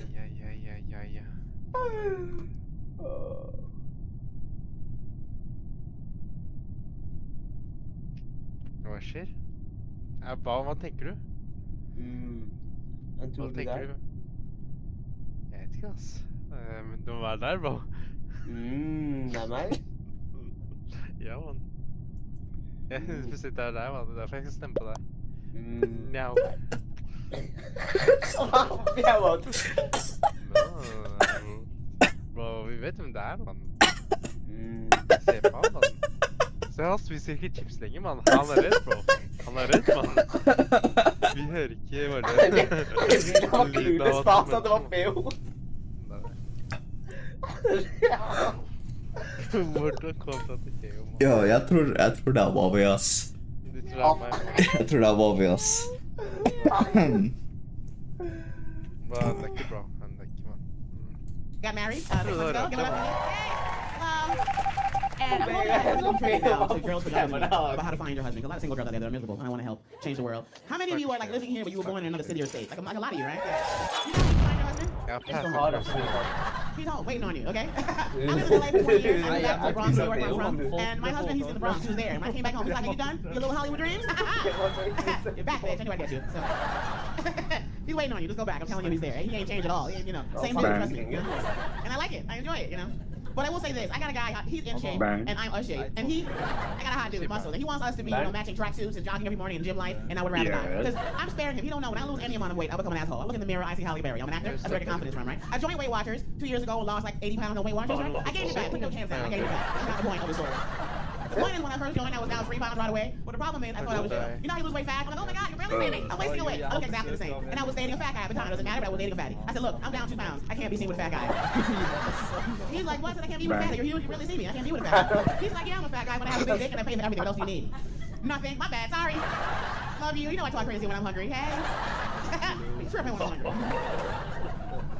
So here's where I am with my marriage. It's going great, a lot of sex, thank you God. But if I were to keep it real, my in-shape husband, he's killing me. The sex is, I'm pretty sure I haven't heard him or slipped this, at least asthma. I used to live in LA. We go from no fucking to all the fucking, you might kind of die a little bit every day before you get used to it. And if I were to keep it real, my husband, he's fucking me. I'm not doing anything. I'm just taking it. And I'm very happy to be there. I have pom-poms, I wrote a song, I make snacks. I'm very happy to be there. But he's fucking the life out of me, and I feel guilty. This is how your athlete husband has a heart attack. I don't want him to die. Because when men in that shape, when they make love you, they're trying to impress you. It's ego. You don't ask for it. I'm like, you know what? I gotta fuck my husband. Back in the day, back in the day, I could get up there and be up there for a minute. So I did. I fucked my husband. He had a great time. I have been in pain for 2 weeks. I have been talking shit about how long men last in the bedroom for years. I apologize. Any man who go longer than 5 minutes are a fucking stallion. You guys pump and pump with a goal of completion. You want somebody to finish. I'm on top from the pump and get him there. I'm exhausted. I needed a granola bar, a Red Bull, a 5-minute break.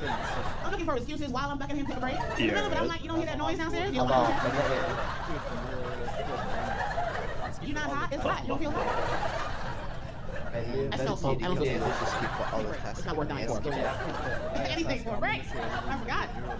I'm with that men here who need help in the bedroom and you need Viagra or Cialis. Please take the pill. Life is short. Don't be ashamed. My request is don't pop the pills behind your partner's back without telling her or him. That's me. You can't have passive penis on Monday and then super dick on Tuesday. Who's that? You're not the same guy. I had a guy pop the pill because he wanted to last long and press me, killing me. Going on too long. The whole time I'm like, here we go. Like that. Give you your revenge. Like that. Let's try that. How about this? I'm like, I would like to stand upright. What the hell are you doing now? I want to see my family again. I want to eat. Check the email. What day is it? It's dark outside. I blacked out twice. You don't feel that friction in your eye. It's starting a fire. I want to call my mommy. This is kidnapping and I want to go home. Now, I want to give advice, okay? Advice. When I was in LA, I was a happy single girl, right? And I wasn't dying for a husband. When you get one, I forgot. When you get a boyfriend, you're adopting a son. You forget that. Right? All men are projects, right? I had to find my husband everything he needs to function as an adult male. I want to give men here advice, real advice on how to get a wife, okay? If you don't have a nice fridge, you have to have ice trays. You can't just freeze a fucking bowl of water. And then when it's time for a cocktail, go get an ice pick and a hammer. And why do you have an ice pick? Also, he didn't have any garbage cans. He put the garbage in plastic bags and hides it on doorknobs around the house. What is a trash can? Like $3? The amount of water that you men leave on the bathroom counter. What the fuck is happening in the bathroom? Are you raising koi fish in there? Then you got the hair in the sink guessing game I gotta play. Is that beard hair or bald hair? I don't know. The same texture, and it's always there. And were you masturbating by the microwave? Why's the lotion in the kitchen? I don't understand why men don't put shit back where they got it. Trying to get used to how much food men eat daily is my biggest education. Were most of you born with a parasite in your soul? Were you in the NFL? I didn't see the game. Grocery shopping day is not eat all the goddamn groceries day. You know that? Nobody eats 4 bagels in a day. You're not training for the Olympics. Let me give you a visual. Single ladies, you make your lasagna for yourself. You come home after work, you have a square with a glass of wine. You can feel fat, sad, you can share the whole bottle. What do you think? How long will that lasagna last you? How long? 6 months, exactly. I made that lasagna, put it in front of him. He went to get a fork and a napkin. You selfish bastard. That's not yours. I made a pitcher of lemonade. He went to get a straw. Nigga, you dehydrated? That's for the room. I can't afford to be with this guy. Sex is different too, 51, because I'm 51 years old. I haven't mentioned that, I'm past that. And I'm also divorced, clearly. That's why I'm up here. And sex is different. I didn't live with the first guy. And here's what sex is like now, 51, second husband. For me to even consider being horny, all the elements gotta be perfect. All the stars gotta align. For me to be horny, I can't be hot. I can't be cold. I can't be hungry. I can't be full. Who fucks when they're full? Nobody. Nobody does it. I want the room dark, but are you hiding bloodstains? I can't see shit. You're black, I'm black. I'm in a nightlight. A lamp able to see an escape route. It's dark. I want the room quiet, but not serial killer quiet. You ain't got no plumbing. I don't hear your fridge make noise. You ain't getting no texts. I don't hear no birds. And don't suggest that we have sex when you know it's about to rain. We're both 51. We have one good need between us. You know we can't fuck when it's about to rain. A lot of women are taught to, make a list when you're looking for a guy, remember that list thing. And I had one, 10, 15, 85 things. Now, 51 years old, 3. You have 3 things that can die together. Oh, you get that list get shorter and shorter. All of you here are younger than me. I want to compare my old ass list of requirements for a young list. What's your list? One thing on your list you look for in a guy, one word. That's a lot of words. Who hurt you? Okay, take it easy. Money, you want him to have money, nice and shallow. Okay, second word. Second word. Oh, now you want him to look good? Okay, handsome, money. So you want to rich, ugly, you're in. Okay, third word. Funny, okay, overrated. What are yours? Real quick, your 3 words. Emotional intelligence. Bitch, are you single? No. Alright, that was a lot. Here are my 3. You're gorgeous, you shouldn't be, but you gotta cut down the answer. That was a lot, alright? Here's my 3. Number 1 on my list, non-negotiable, big dick. You're all thinking it. You're looking at me. A lot of you can't say nothing, but your man's sitting right there. I know. You ever laid next to a man who had a small one and thought to yourself, yeah, this not gonna work out. You're not mean to him. You need to stop returning checks for all of you all been there, okay? For me to love you, he must not have number 2, sleep apnea or snore. I don't want to hear shit. Not a goddamn thing. Nothing. You ever laid next to a man who dies 4 times before the sun comes up? You ever laid next to a man with demons in his chest with a Game of Thrones fighting his gut? Is horrible. I don't care how hot he is. If you can't sleep, you'll wish him dead, trust me. And it's not an old guy or fat guy. It's men with you and pride. They don't want to wear the CPAP. And you don't get it. We will gladly fuck on Vader. Put that shit on. My last requirement to love you, he must have dead parents, dead grandparents, dead family, whole family dead in fire. Whole family on the Titanic, no survivors. There is no fingerprint in a man's family. Fuck your family, all of you. Every now and then I tell her a joke and it can be considered offensive, but the women who don't laugh, they still look at me and the eyeballs always say, but she's right though, she's right. I hate that bitch. No wonder. Every now and then you meet a mom, a cute guy raised by a single mom. That's her husband. She gotta die. You need to get a ring out of him. And when I say gone, mommy gotta be gone. She can't be in California. She can't be in Chicago, and she can't be overseas. She can only be with Jesus. Fuck her. Some advice for the men. If you know the blowjob is not the way you get to the final frontier, can you please tell a bitch? We're suffocating nowadays trying to get through somewhere, and you ain't nowhere close. You don't see that vein in her forehead about to pop? When she began the blowjob, she had straight hair. Now she got curly afro. Let her know you wasting money on a blowout. You know what I mean? Because men will see you down there doing it wrong. Down there doing blow. They'll be like, where did it go? They won't say anything. Because they know if they stop you, you'll stop doing it forever, right? But women, if our guy's down there and he ain't doing it right, we'll tap that ball spot. Like, hey, come up here. You don't know what you're doing. The fat jokes have made her a defense mechanism. All I would have to do to beat my husband is just work out with him. But I would rather have a glass of urine than work out. I'd rather have a glass of urine with him than do work. I hate exercise. Yeah, I definitely never did work. Tried juicing if I here in California. I did that. You know, I tried. My first ever was kale and cucumber and spinach and celery. And I would rather have diabetes. It's the nasty. But for dudes, I want you guys to know, stop asking questions. We don't need to do a feedback questionnaire during sex. If you're inside of her consensually, you won. We'll talk tomorrow. I want to talk to you during the act. Me and this guy making love pre-marriage. He got 3 questions. He's already in me. First question was, who fucks you like I do? There are names, draws. Don't ask questions you don't want to answer to. Next question, whose pussy is this? Did you forget? You already decided it's mine. It belongs to me. You know why it's mine? We saw a movie. I went to Applebee's. Didn't do anything, sir. Relax, okay? Last question. Am I the best dick you've ever had? That's the wrong time for a survey. You don't want to hear the answer? I don't want to cry. I don't want to cry. Shut up and we'll talk tomorrow. Because here's the lesson, gentlemen. If you're a good man and you make good money and you have a good job and you take care of your kids and you take care of your mom and you love God and you respect women too, then guess what? You're not the best dick she's ever had. Because most ladies will agree, when I say most, I mean all. Every race, every age, a female agrees. The best thing we ever had, don't have a driver's license, or a credit card, or a debit card, or a bank account, or a car, or a full-time job, or a full-size mattress, or furniture, or food in the fridge. He thinks marijuana the food group. He can't leave the state, you know why? He has warrants. He can't leave America, he ain't got no passport. You want a man with a college degree, you're a dorm, he can't finish high school, fuck school. He's unmarriable, but he's always available, and he's what lady is the best dick we ever had. Every now and then when I tell that story, it does get quiet in the room. But women are like, she's a wizard, how does she know? But couples, the female listens to me every time, like, bitch, he's my ride, put your goddamn business. Anyway, I'm Jackie Fabulous, thanks guys.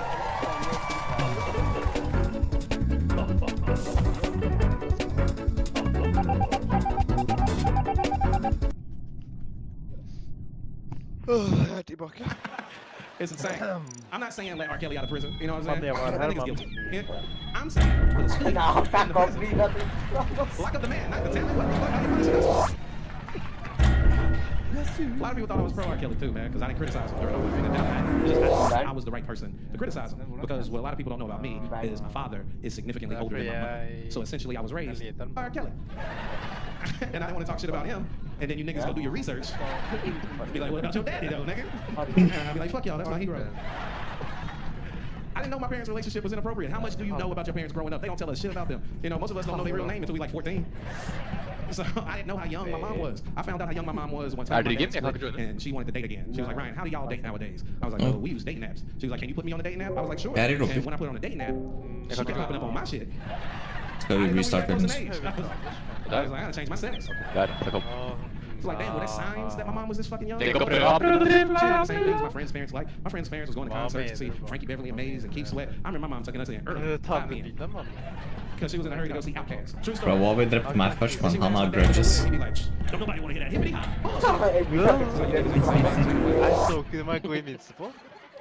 And even though my dad is the villain in that love story, that's the parent I'm actually closest to. Me and my dad get along great. And oddly enough, me and my mom don't get along all that well. I haven't talked to my mom that much in like 4 years. You see that? You hear that sound, non-black people? That's the sound of judgment. I don't know if y'all know this or not, but in the black community, there's no excuse. Det går fint, bro. Det går fint. You see him shaking their head? That's right. Taking us out. They don't even know what the fuck happened. How you know she ain't trying to kill me? Nigga, you couldn't even wait. And even then, they're like, but it's your mama, nigga. I get it, that's cultural. Utan jag gjorde nettopp en task bro, like... Have y'all noticed how people just want to be victims now? You ever try to tell somebody what you're going through and instead of sympathizing with you, they try to one-up your story with some pain of theirs?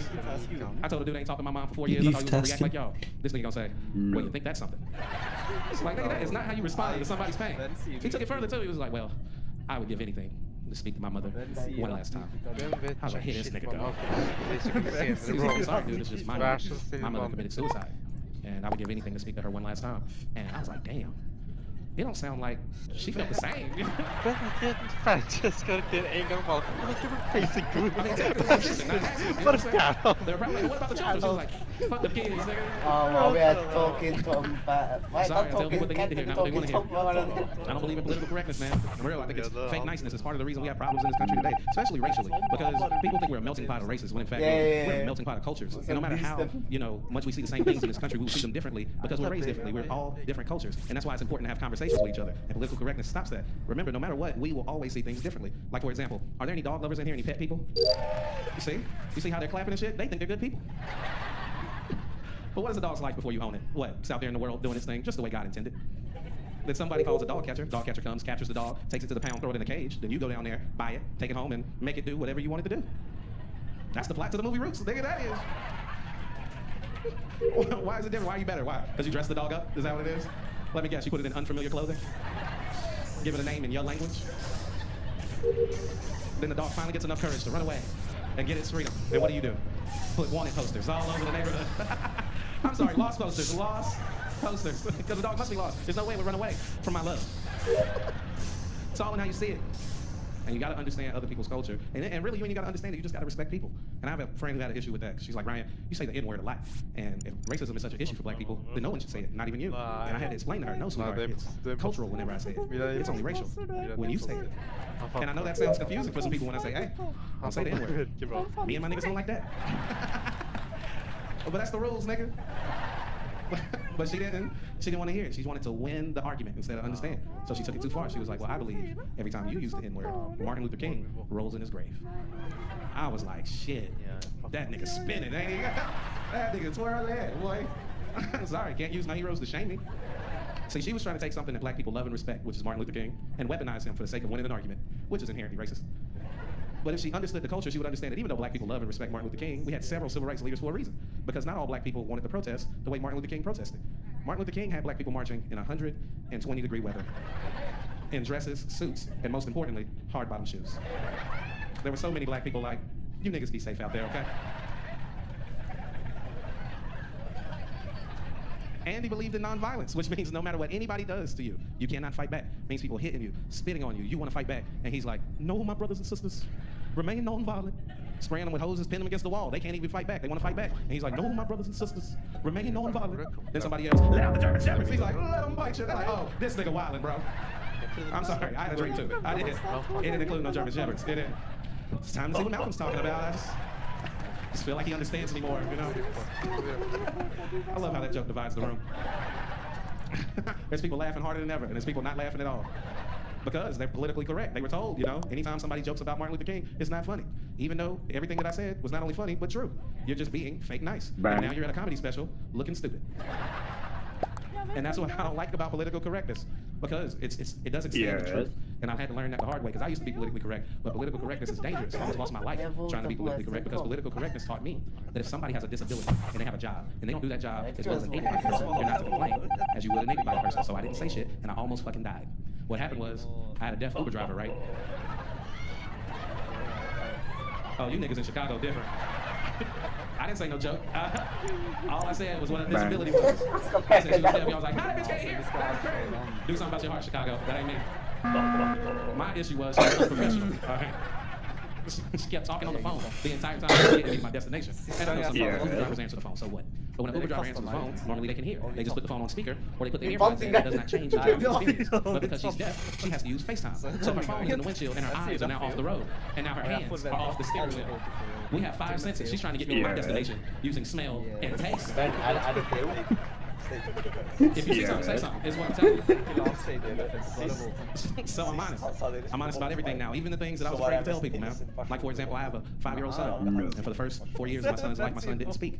And I knew then that my son may be on the spectrum. And my first thought was, damn, life is about to be tough for me, having to try to raise a child with special needs. And what I should have thought was, damn, life is about to be tough for my son, having to go through life being somebody of special needs. And that's when it dawned on me, I'm probably not the nigga he needs. You know what I mean? Like, I'm not gonna abandon him, but I'm saying he deserved better. Well, I took him to the doctor. I had to see if he was, and we took him to the doctor, and they tested him and came back and was like, Mr. Davis, believe it or not, your son is not special needs. Whatsoever. He was a relief for my family. And I'm not gonna lie, there was a small part of me that was like, then what's this nigga's problem then? But the truth was staring me right in the face. I had to be honest with myself. Clearly, he just don't fuck with me like that. This nigga was in the back talking to the doctor the whole goddamn time. Just in the back like, nigga, I talk. What are you talking about? If you knew them niggas, you wouldn't talk to him either, Doc. The nerve of this dude.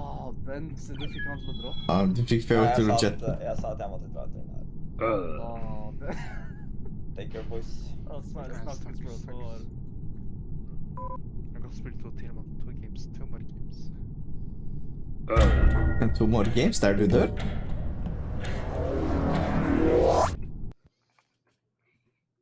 Jeg må legge meg, så jeg er trøtt. Hva skal jeg være talking, Tom? Nei, må være snill. Ok. Milad, vær talking Tom, man. Hvorfor sier du bare for deg? Milad, jeg er en tracker, man. Hvis du løper, jeg kan tracke deg, bro.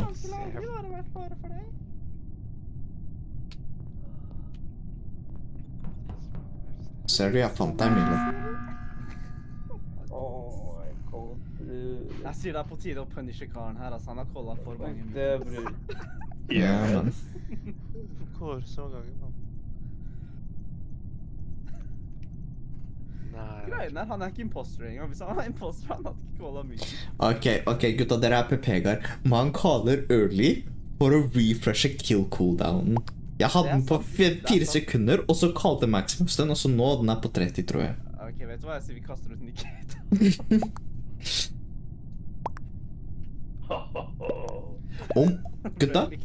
Gutta, om det ikke er meg, det er Abdi.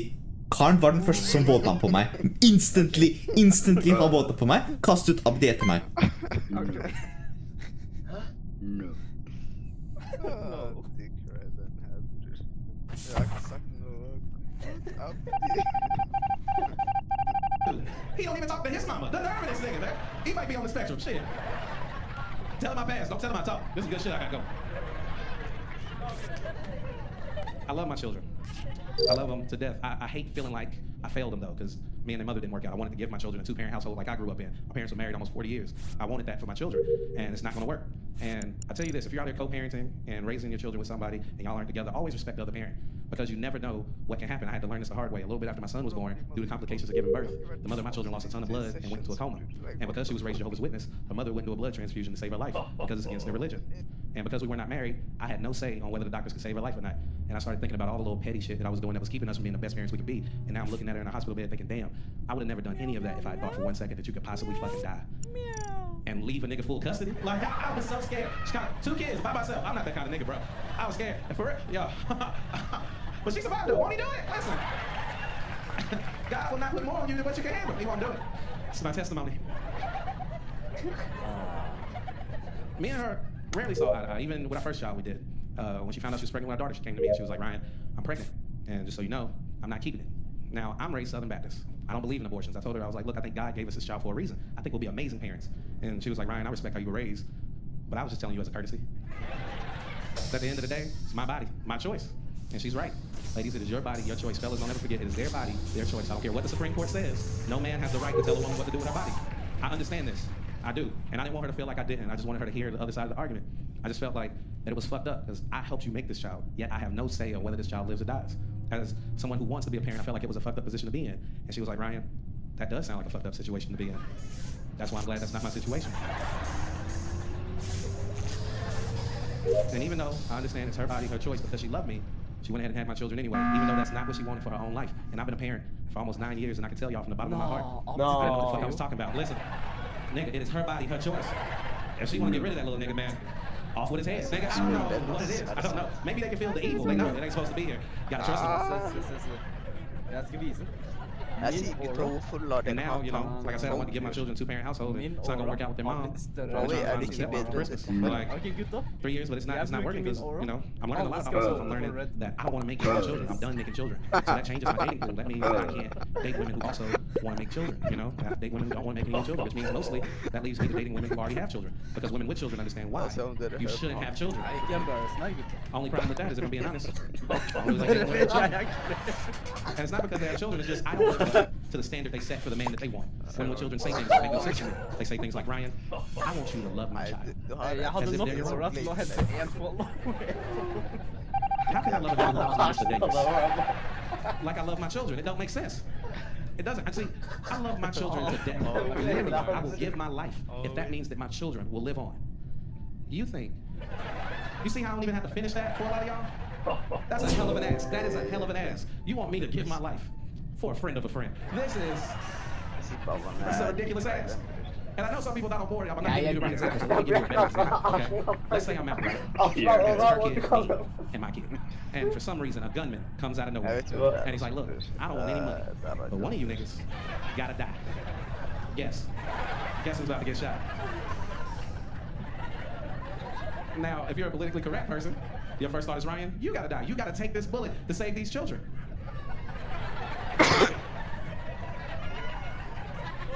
disagree.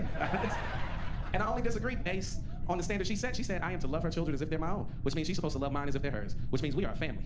And we make decisions based on what's best for the family. If we're a family, how the fucking me dying is the best situation for the family. If you're my woman, you don't even work. I'm rich. I pay all the bills. If I die, y'all are homeless. And I know some of y'all are like, nah, there's life insurance. I don't have life insurance. I'm taking this money with me, baby. You don't get to live the life that I made for me after I'm gone. To the streets you go. That is... Everybody is fucked up. If I die, I think there's a better decision. I mean, all situations are sad. Every decision is a bad decision. But there's a way that more people can win. And I think I know what it is. Don't look like that, sweetheart. You know what it is. I'm gonna let him shoot this nigga. And it's the best decision for everybody, but I know everybody's not on board. I can see the faces. I can see you. You haven't laughed not one time. And I get it, because your heart won't let you do it, no matter how much sense. But you don't have a good reason to why I should die. None of you. It's actually offensive to me that you think my life is worth less than this fucking kid that I made up. This ain't even a real nigga. And you still want me to die, a nigga that you came to see. This is ridiculous. And if I ask you why, you only got one answer. Is the answer y'all been taught? Because of political correctness. Ryan, you're older. You've lived your life. Well, I believe because I've lived longer, I've proven that I deserve to be here a lot more than this kid has. What has he contributed? I give back to my community. I'm a role model. I take care of my kids. And before this little nigga was getting shot, and he is getting shot, I was trying to take care of somebody else's kid. I'm an amazing person. Top tier, if you ask me. And even though I made all these points, I still see the faces. Yes. So you're looking at me shaking your head like, Ryan, I can't get on board. No matter what you say, I'll never feel good about you letting an innocent child die so you can go on with your life and live how you want to live it. I'll tell you this, you have a right to feel that way and I'll never argue with you. But at the end of the day, my body. My choice. But I still want the relationship though. Because I think I figured out relationships. I do. I think I just need somebody to practice with. You know, I learned the key to making a relationship last. I did. You just have to do what you did in the beginning to get in the relationship all the way through. And, it works out. And remember how relationships starts. Because a man lies on kids, and a woman accepts that. That is what a relationship is. So fellas, you have to keep lying. It's imperative that you lie to her in her face daily. And ladies, you just don't have to take that. You have to take it. And I know it sounds messed up. I know. But it's because we're different. We love differently. A man's love is possessive. Ladies, we want you. We'll do whatever it takes to get you. And once we have you, only concern is keeping you and keeping other men. That's it. And ladies, y'all want something different. Women want something different out of love. Women want to be happy. You see how that's different? Fellas, you see how that didn't really include you? Women want to be happy. They make decisions in life based off of their happiness. That's why a woman can have a job making $1 million an hour. And if she don't like the way she feels, go into that job every day. Eventually, she will quit that job. You see how y'all get that? You see the confusion on the men's faces?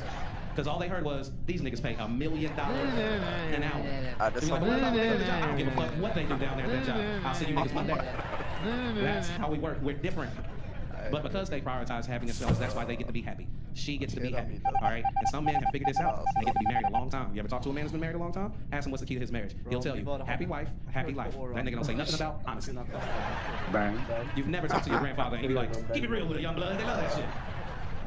As long as she's happy, congratulations, you get to be married a little longer. That's how it works. All right? But she gets happy. In return, you don't get happiness. You don't get happiness, let's be honest. You don't even give a fuck about happiness. It's not our shit. No one's ever cared about our happiness. It's not our shit. Men care about peace. As long as no one's fucking with me, what a day. To the ladies in the room who don't understand this, peace comes from nothing, alright? It comes from nothing. Think about the time you asked your man what he did that day. And if the answer was nothing, think about how happy that nigga was to tell you that it was nothing. That's how we operate, all right? Nothing is a great thing, but fellas, do not expect your woman to understand peace. Just like you don't understand her quitting $1 million an hour job, she will never understand peace. Because to them, peace looks like happiness. And they don't like happiness when they're not around. She's not going to preserve your peace. And I know there's some women in here like, no, I'll preserve my man's peace. And you're a fucking liar. Because think about a time your man was in the room by himself, staring off into the distance, smiling, and you walk past the room. Did you look at him and go, he looks happy. I'm gonna leave him by himself. He looks happy. Or did you go, what the fuck is he smiling about? It better be me. It better be fucking me. And she thinks you're happy, fellas, so she wants to know what's causing your happiness. But she don't know it's peace. Nothing comes with peace. So she comes and asks you, what you thinking about? And you think it's a good idea to tell her the truth. And you look her in the face and go, nothing. And that's when the fight starts, because they don't get it. But fellas, you need your peace. But understand, as important as peace is to you, fellas, listen, there will be no peace if she's not happy. And I know some men in here is like, nah, I deserve to be happy too. I get it. You ain't lived long enough. But if there's some men in here, who want to be happy in a relationship, I'll tell you how to do it. Any man in here who wants to be happy in a relationship, this is the only thing you have to do. You have to. Okay. That's why they call it gay. What's the definition of gay? Happy niggas. And that is what it is. Gay men are the happiest niggas in the world. All right? And I know some people who are going to push back like, nah, Ryan, this ain't the case. Let me tell you something. You all know this in the back of your minds. And I'll prove it to you. Let's say that you have a new coworker at your job. He's been here for 2 weeks. You don't know much about him. You just see him around work. And every day, from the time he come in to the time he leave, that nigga is happy. Real happy. What's the first thing you think? That nigga gay. Listen, we ain't got to do this today. We all know this is the case. That's how men get to be happy. But if you want peace, that's what you get with this woman. But you will not get peace if she's not happy. And you don't even have to date women to understand this concept because you all have mothers. You know what it's like to grow up with a woman of the house. You can't think of a time when your mother was upset and anybody in the house was at peace. She don't even have to be in the house to fuck up everybody's day in the house. She can do that with a phone call. This phone call don't even have to have details. She can say some shit like, I'm on the way. And that's enough to fuck up everybody's day. All you know is that she's mad and she's coming. And when you got off the phone, you look at your siblings like, clean up everything. I don't know, mop the ceilings, nigga, whatever it takes. Whatever it takes. I don't know what's gonna happen, it's gonna be bad. That's how it works, all right? But ladies, understand, your happiness comes at a cost, and that cost is lying. Because when you cannot tell you the truth to keep you happy, it doesn't work that way. In order for a man to tell you the truth and to make you happy, you would have to like him. And y'all like us. You don't. And we found this out at a young age, didn't we, fellas? The moment we started liking y'all, we found out. We came home with that stupid look on our face. Oh my God, there's a girl in my class. I really like her. I want her to like me back. What should I do? And somebody gave you the worst advice you ever got in your life. They looked you right in the face and said, be yourself. You were so mad you came home, you just started throwing shit. You was like, what the fuck, man? She don't even like action figures. Why would you tell me you don't like us, so we lie? And ladies, y'all love me. You do. Because if you didn't, you wouldn't ask us stuff that forced us to lie. Asking us questions like, what made you approach me the night that we met? Knowing good and well he can't say, that ass was fat. It was fat. Me and my boys went out, we were like, where the hoes at, nigga? And then you came in, I was like, there they go, there the hoes over there. Don't say that, you'll lose your lady. Don't say that. So we lie. Ladies, you love it. If you didn't love it, I'm telling you, it's not even good enough to lie. Fellas, you have to start lying the way they want you to lie. Women like their lies with effort. They don't like half-ass lies. And they don't like lies that they feel like you've been telling. They like personalized. Jeg sier Nikita får velge en person, og vi voter personer. Nei, gutta, jeg sier det meg. Men jeg har så mye aura at ingen skal vote meg. Ok. Det er så mye aura at ingen skal vote meg. Alle vet hvem de skal vote. Jeg voter på Milad.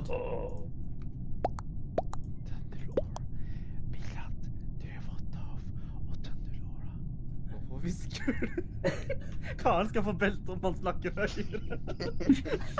Anonym hørte Anonym. Lies. I'll tell you a lie several men will have to tell today. Because it was warm earlier. But y'all off this late. Whenever it gets late, it gets cold in a bitch in Chicago. But your lady ain't dressed for the late night weather. She dressed for how it was when it came in. Y'all on dates. Wanted to look cute. I'm gonna tell you the lie several of you will have to tell. When y'all leave here, you're gonna have to be like, I don't need this jacket. I don't even want this jacket. I want to take my jacket off and give it to you. Even though I told you before we left the house. And not only do you have to give her the jacket, you have to like, Da var vi det her, hva heter det, som swiper? It is your pleasure to give her the jacket. This makes you feel good. This is what you want. You don't believe me? Try to give it to her angry. Say, take the fucking jacket. She will not take your angry ass jacket. She'll disrespect your jacket. Don't nobody want your stupid ass, dumb ass. Jeg tror ikke jeg passer året til en annen person. Burn? Ja, passer den til Nikita. Nei.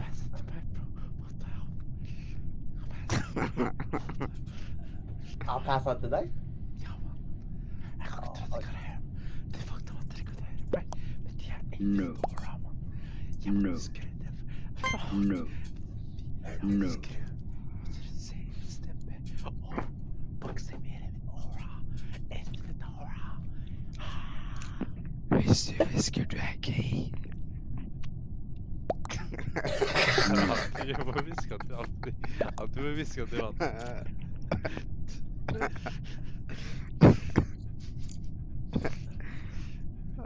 Jeg hører bare om fortsatt visker, bror.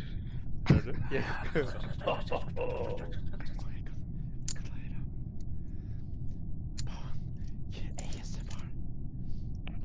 Maximum vote, bror. Så på se på dine TikTok-reels. Raja vote. Og min ASMR.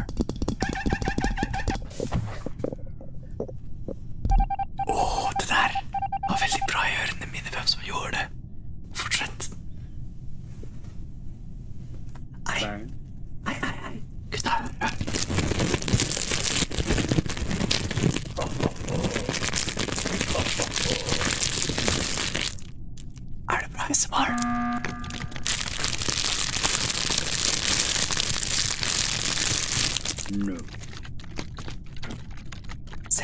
Se på den her. Har du hørt på dette, gutta? No. Kan vi få til negeren her ut? Yes. Nei, nei. Nei, fuck. Her.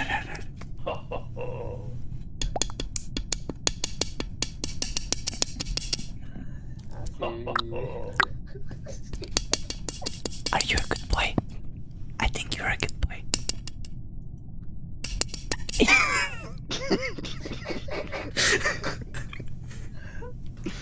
Det er for GS, Karl. Mila sa han var en good boy. Mila skrev at han var en good boy. Yes, you're a good boy. Very good boy. Very good, Beta, very good. I think you're very good boy. Burn. No.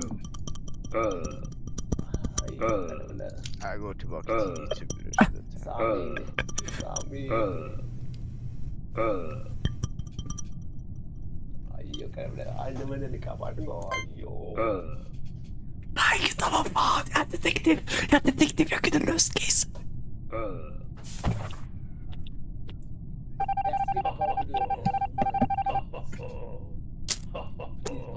Just kill me. Burn. Ugly ass jacket, but she won't take your angry ass jacket. And not only does it have to be your pleasure, it has to be your idea. Because she will not ask you for the jacket.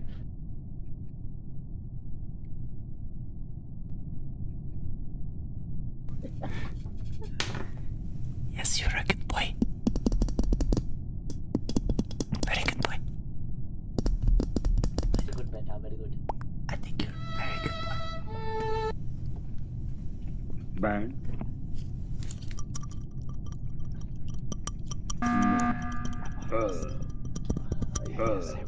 Jeg går tilbake til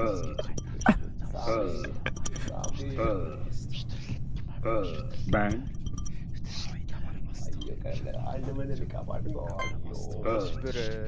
Nei, gutta, hva faen? Jeg er detektiv. Jeg kunne løst case. Daniel. No. Skal vi få til Maximus? Yes.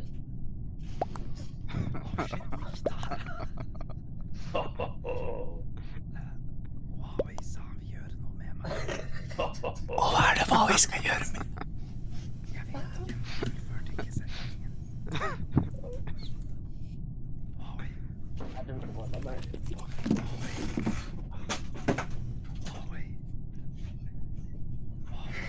He pressed his hips hotly against his.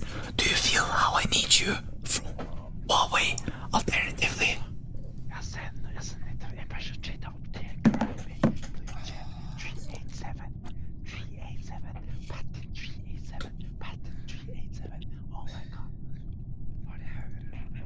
My Huawei's hips undulated, demanding more, craving the fullness of him, and his grove reverberated in his chest as he added another finger. He took his sweet time, rinsing the soap off, a seductive smile teasing the corners of his mouth. The way you make me feel, the way you look at me, the way you touch my body, Huawei said. You'll drive me crazy, Milad. Ikke Milad, ok?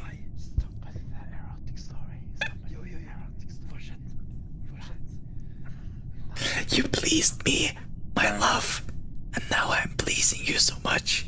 But the next time we are together like this, it will be a different part of me that will be inside you.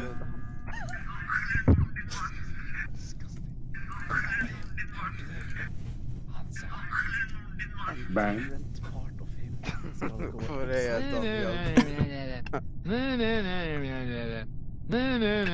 Bare vi tre vet hva som skjedde her. Bare vi tre vet. Ingen andre vet. Bare oss. Nei, jeg synes det var wasted tid, gutta. Bare vote. Jeg tror Huawei likte det. Ja. Yes. Han er speechless. Yes. Because in her mind, you saw I was cold. So you should want to risk pneumonia if that's what it takes to keep me warm. And even though she will not ask for the jacket, do not let her make it to the car without that fucking jacket. If she makes it to the car without that jacket, she'll treat you as if she asked for the jacket. And you were like, bitch, don't do it. Don't do it. Even though she will not ask you for the jacket, she'll give you a hint to let you know when it's jacket time. Y'all will be leaving the show. You'll be talking. She'll realize that it's cold. That wind will hit her. And she won't say anything. She'll just start looking up at you, waiting for you to make eye contact. And as soon as you make eye contact, she'll go, which means it's jacket time, nigga. Don't fuck this up. And you give her the jacket, and that should be the end of it. It should. But it's not, because she needs to know how you feel about giving her the jacket. She needs to know it's your pleasure. So you have to smile all the way to the car. And she will be checking. She will be looking at you to see. The only problem is, fellas, you're only human. And it's cold outside. So you'll get halfway to the car, and she'll start seeing your shoulders creeping up to your ears. And that's when she'll ask you the dumbest question anybody has ever fucking asked you. She'll look you right in the face and go, are you cold? Fellas, do not confuse this with concern. She don't give a fuck if you're cold. She's checking to see if it's still your pleasure. She's not looking at the question. The answer is no. All right? And you better put a cherry on top. Cold? Hell no, I ain't cold. I love seeing my breath. Because we league, bro. Se på det. Se hva vi fikk se på. Vi kunne ha... Da hvem i helvete sa vi skal spille amogusss, bro? Like, what the fuck? Nei. Folk er her jetta uten å si godnatt. Jeg ser Huawei, jeg ser Bavan. Jeg ser mye kjører. Ja, men chattes, folkens. I knew today wasn't easy. Mirad? Har Ali Cursor droppet en ny video? Ali Cursor? Altså. Hvem er det? 5 dager siden? Ja, jeg kan vise det. 5 dager siden, altså. Bro, han vet. Hva mener jeg vet? Du vet hvem det er? Husker du, Danish? Super Seducer? Klippet?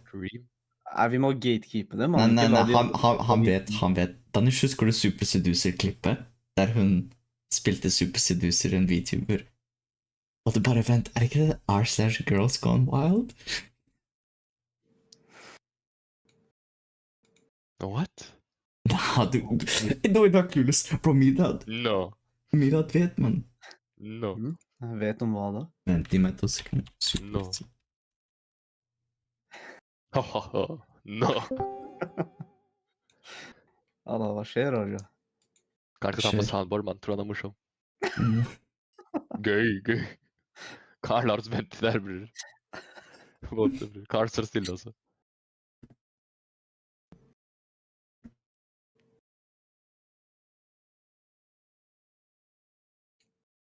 Jeg husker hva du mente, Nikita. Jeg bare fucker med deg. Det er Mirad, han ser på som han. He's one of us. What? Nei, man, jeg bare vet hvem det er. Nei, dere ser på det som er utenfor YouTube også? Nei. What? De som vet, de vet. De som vet, de vet. De som vet, de vet. De som vet, de vet.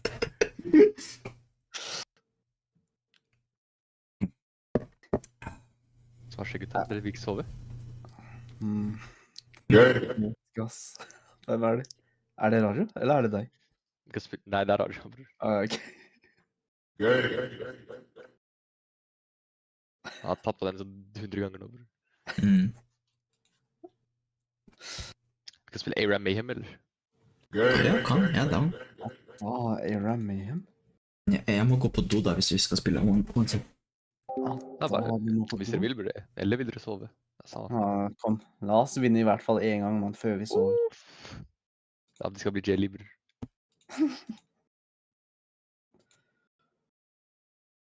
Skal møtes 2:00 i morgen. Jeg føler jeg kommer ikke akkurat 2, ass. Hvis jeg kommer sikkert litt senere. Du har allerede planlagt å komme for sent. Det er sykt med dagen før. Bro, greien er, vi skal spille Lino. La oss si vi slutter å spille 3. Jeg vet, jeg kommer ikke til å sovne til sånn 5-6-tiden, man. That's alright. Jeg kommer til å våkne litt før vi skal møtes. Etterpå jeg skal dusje, jeg skal spise. Etterpå jeg må chille litt. Og så jeg kan dra. Damn.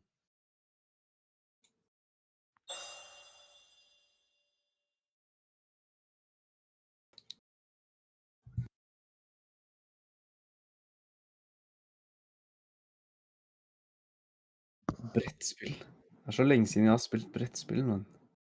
Vet du hvilke brettspill vi skal spille? Nei. Ok, den... Nei, jeg har sammen brettspill. Men jeg tenker brettspill er eneste jeg... Hvis vi spiller Monopol da, hadde det vært heftig. Det skal bli krig, bror. Noen skal dick-ride noen, bror. Altså, noen skal bli sinte, bror. Sammen kan bli sint i det. Ja, da går det bra med deg, eller Roger?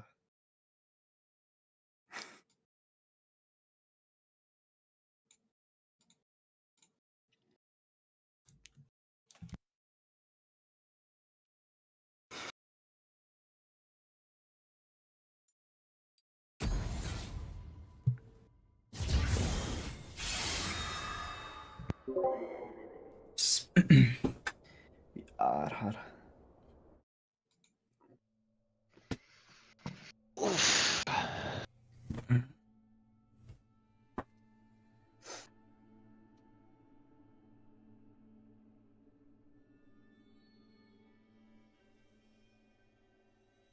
The other day I...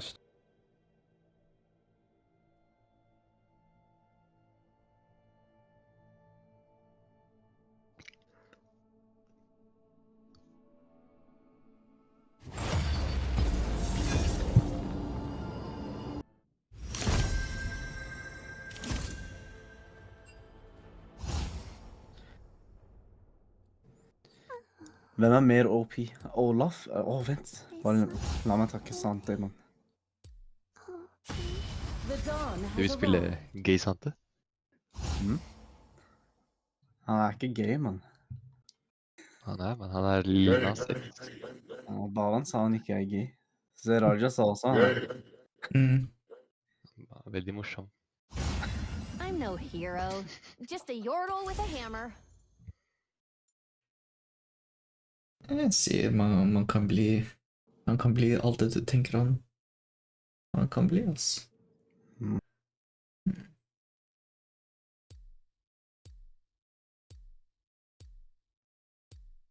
Han brukte skin jeg fikk, man, fra Clash, bror. Worlds, bror. Den er Aura-skin, bror. Se på splash-arten Aura. Ok, jeg får se. Den er Aura-splash-art man følger med. Hey, baby boy. Den kom når vi var 15 år. Oh, well, look at you. Hvilken av de har mest Aura? Who are you looking Zed so pretty for? eller Poppy? Eller ikke sant? Yes, you do look so pretty. Ja, Aniva sin er også Aura, man ser. In fact, I think you are the prettiest boy Mommy has ever seen.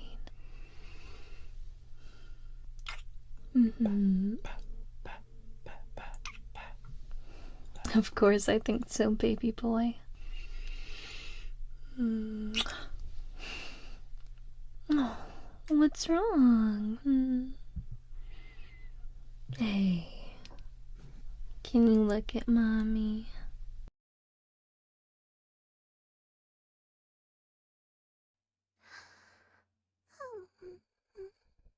I'm sleepy.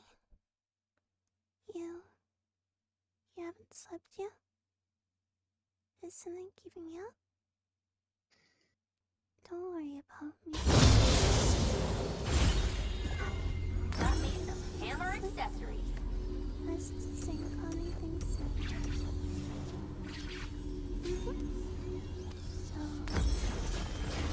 I don't think I still for that. You know, call you good boy and... Velger random prismatic augment igjen, eller? Hell yeah. Kanskje du får bra denne gangen. Jeg fikk akkurat den samme. Men jeg tror fungerer ikke det på... Hva sant det? Ja, det er ikke så ille.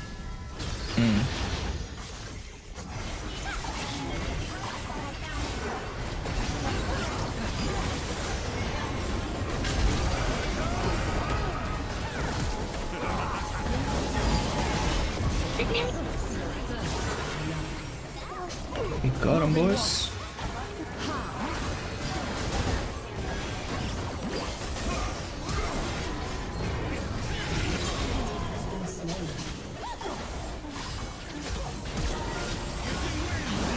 Snakkes, da. Snakkes, bro. Snakkes. Men var det? What the fuck? Klarer ikke, ass.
Crazy Ghost fra Nivea, ass.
has been slain. An ally has been slain. An enemy has been slain.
The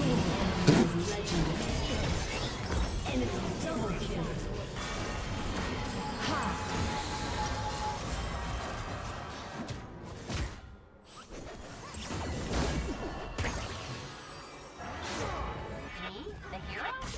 No. That's ridiculous.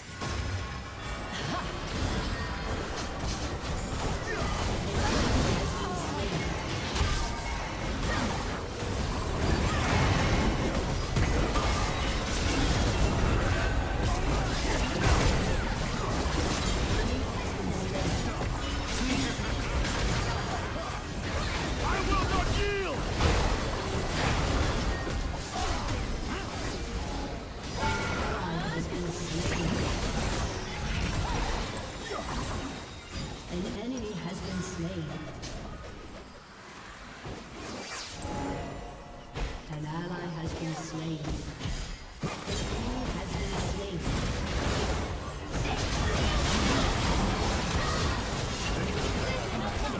Legendary.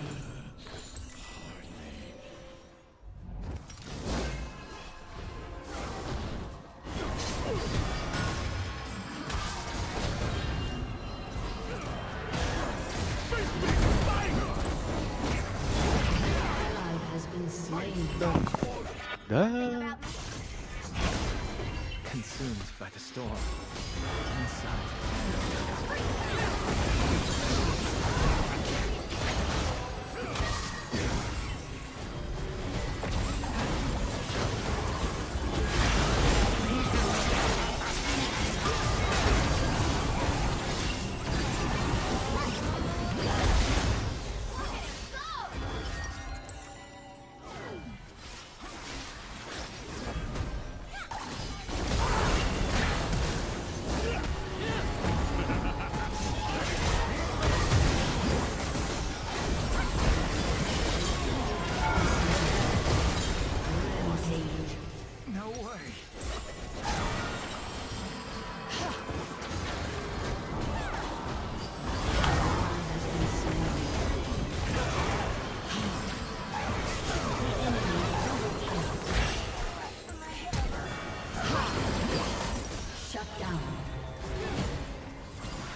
kill.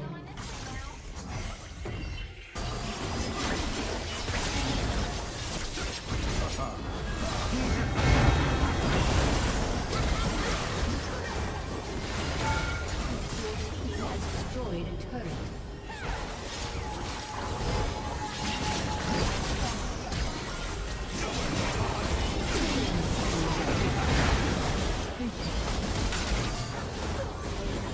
Has been slain.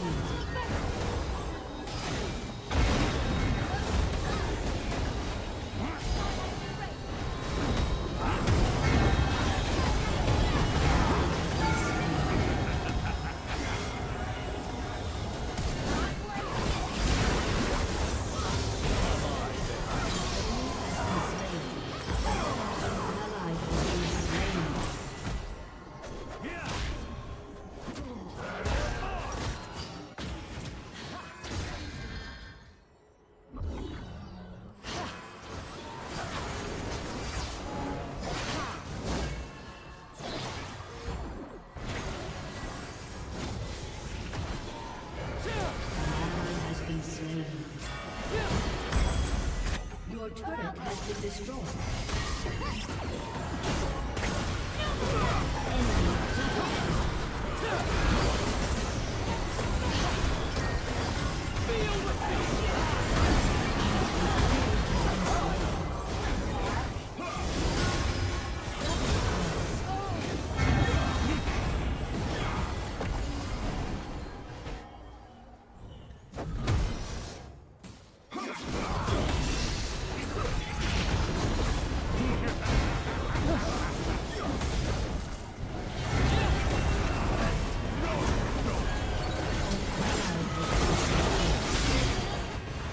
The line.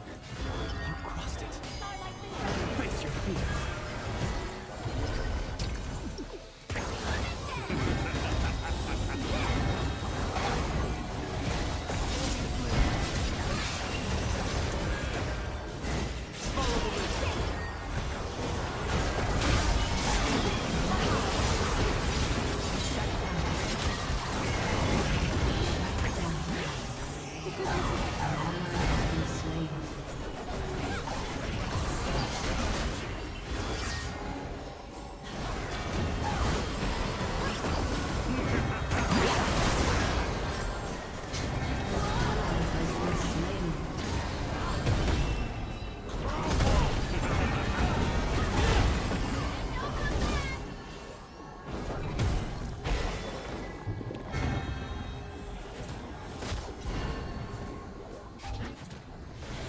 Den bilen fikk 50 kvitt.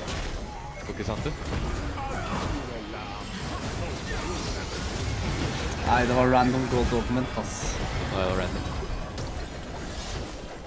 Ja, det er... Ja, vi kan Det er ikke random augmentingen her, er skitten, ass. Det gir deg aldri noe. Det er noen morgs som det finnes noe til kunne. Det er det game.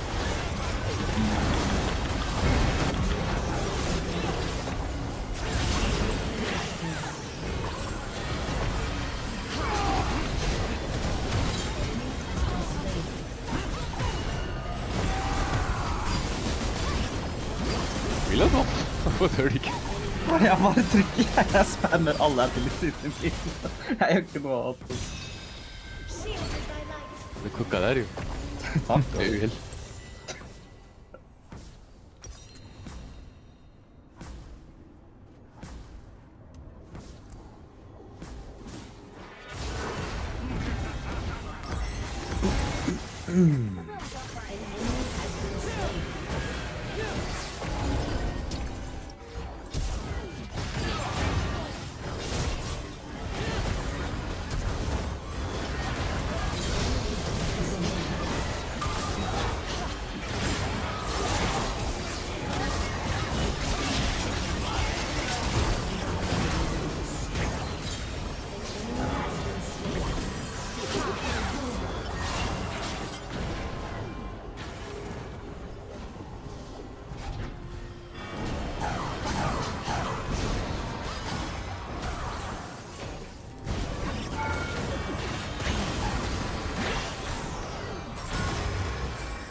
Liv, boys. How Demacian of you.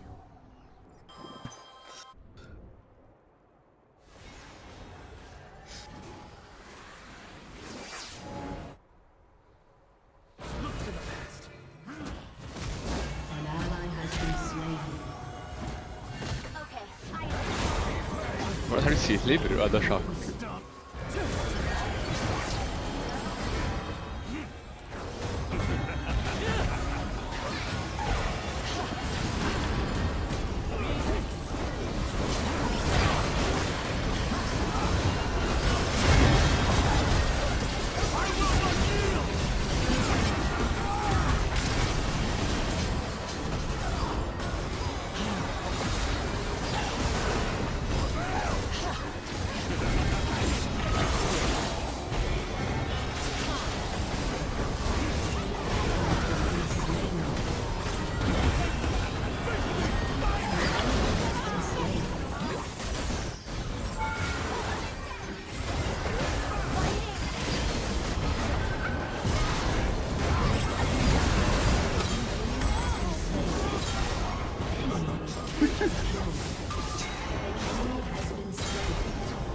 Double kill.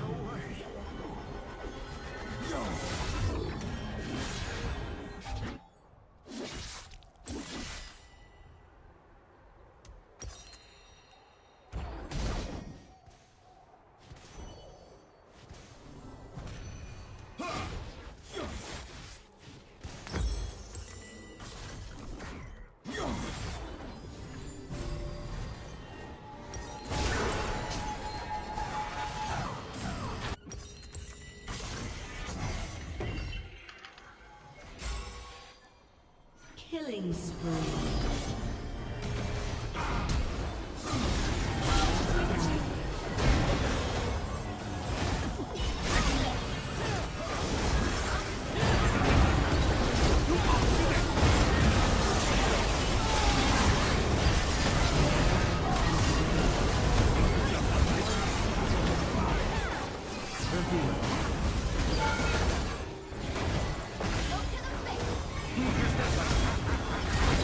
Bra sett deg død, ingen kan drepe meg lenger, men jeg har faktisk 300 MR.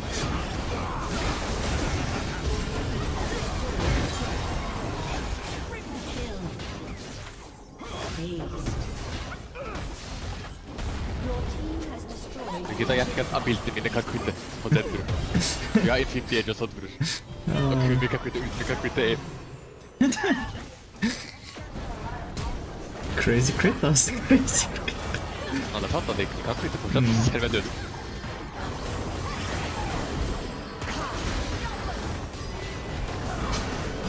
Se på de vi har bort. Han fjernsetter. Jeg må løpe.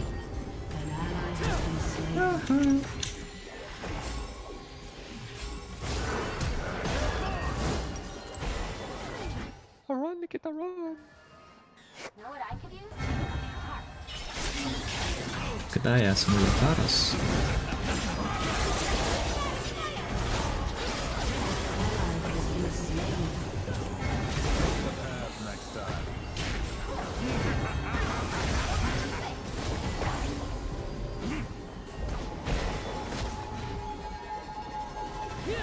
Holdt på å prøve ikke å gå på meg, man.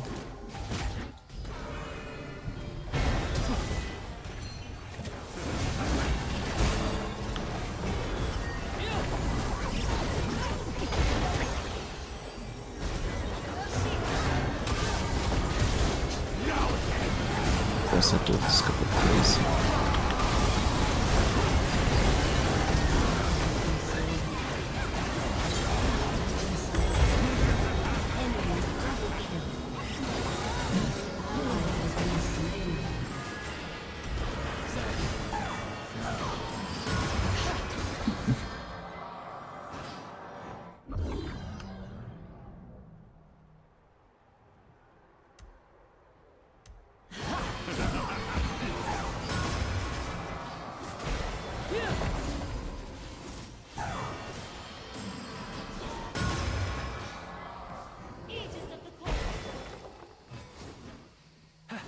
Your turret has been destroyed.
push this mid, are you klar? Ok, nå må jeg bruke TP.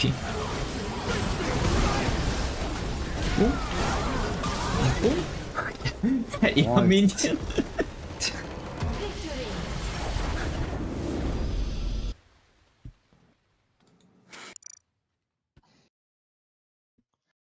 Men ikke at du kommer i morgen, ikke sant?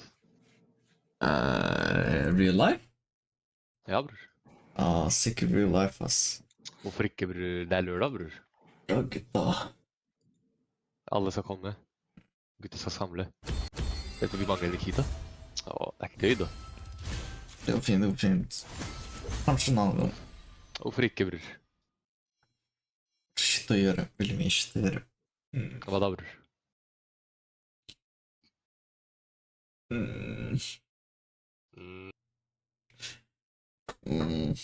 Ok, da, det går bra, bror. Ikke kom da, bror, bitch. Jeg tuller bare, Det er ikke noe peer pressure, man. Du trenger ikke komme, mann, men din presence will be appreciated, skjønner? Tusen takk, tusen takk. Dere går fint, dere har Raja der, ikke sant? Nei, jeg tror ikke Raja kommer. Raja kommer ikke. Jeg vet ikke, ass. Det er bare confirmed Jeg har meg, ikke hørt om det i hvert fall. Abdi, Milad, Feho, Bavan. Kanskje. Bavan er 50-50. Tenk på liksom baddie kommer, bror, spør til deg. Hva skal jeg gjøre, bror, som forrige gang? Jeg kan ikke si han ikke er der, bror. Igjen. Si til henne at det er alltid mannstikken. Hun leter etter Nei, alltid. ja, men hun spør til Jeg skal være wingman. Bror, hver gang jeg er der, hun sier hvor Nikita sier, bror, han kommer ikke, han, bror, uff, jeg savner han. Nei, bro, jeg...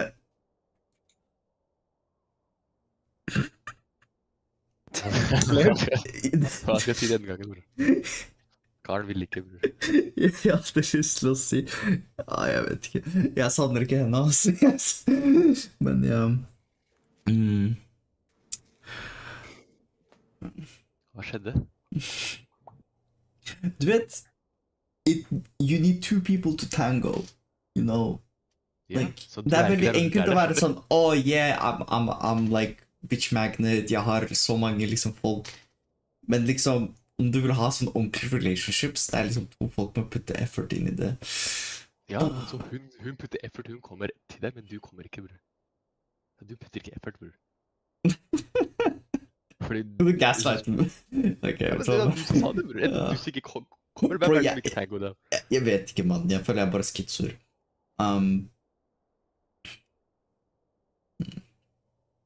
Men ja, det går fint, bro. Dere går, bro, Outland, det er sånn, bro, skal jeg gå til Outland for å liksom kjøpe manga? Jeg tenker liksom, bro, I'm kinda good, bro, jeg skal være ærlig. Nei, vi skal spille brettspill, bror. Jeg tror ikke jeg skal kjøpe noe, eller kanskje. Nei, men liksom, det er bare liksom, bro, om jeg hadde bussbillett, jeg hadde sagt ja, men jeg har ikke bussbillett. Jeg mener liksom, jeg vil også kinda ikke gå heller. Så det er mer sånn liksom... Wow, du vil ikke gå, mann. Jeg beklager litt. Jeg er ikke veldig interessert. Jeg skal være ærlig, jeg prøvde, jeg var sånn, ok, jeg er genuinely liksom sånn, la meg prøve å være ute med gutta, vi gikk på tur. Bro, etter fjellturen, jeg var sånn, ok, det er nok å henge med venner, bro. Jeg skal være ærlig, for dette året, kanskje neste år, man, kanskje neste år, jeg gjør noe, man. Ikke for dette året, jeg er ferdig, bro. Etter den turen, jeg var sånn, ain't no way, bro. Du vet ikke, hemmelig liksom session vi skal ha det, bror. Vi skal alle høre på Alley Curses sammen, bror, hvis ikke. Bro, ikke prøv å fomo meg, bro. Prøv å fomo meg bare for at jeg skal komme, man. Bror, vi skal, man, etterpå vi skal ha hånda i buksa, skjønner. Alle sammen i Outland, bror. Ja, bro, ja, neste gang, gutta, når det liksom... Bror, cinema.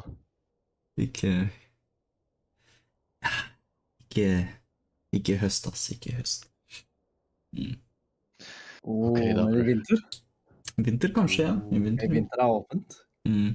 Så du gir oss en ticket til å ta med deg ut i vinter en gang, minst? Ja, det kan jeg faktisk. Ja, da. Ok. Du har sagt det nå, bror, vi skal huske på det. Ja. Bare hold meg accountable, liksom, by all means. Jeg skal... Greit. Jeg kan komme i vinter. Ok, chat. Ferdig natta, boys. Natta, bye. Bye.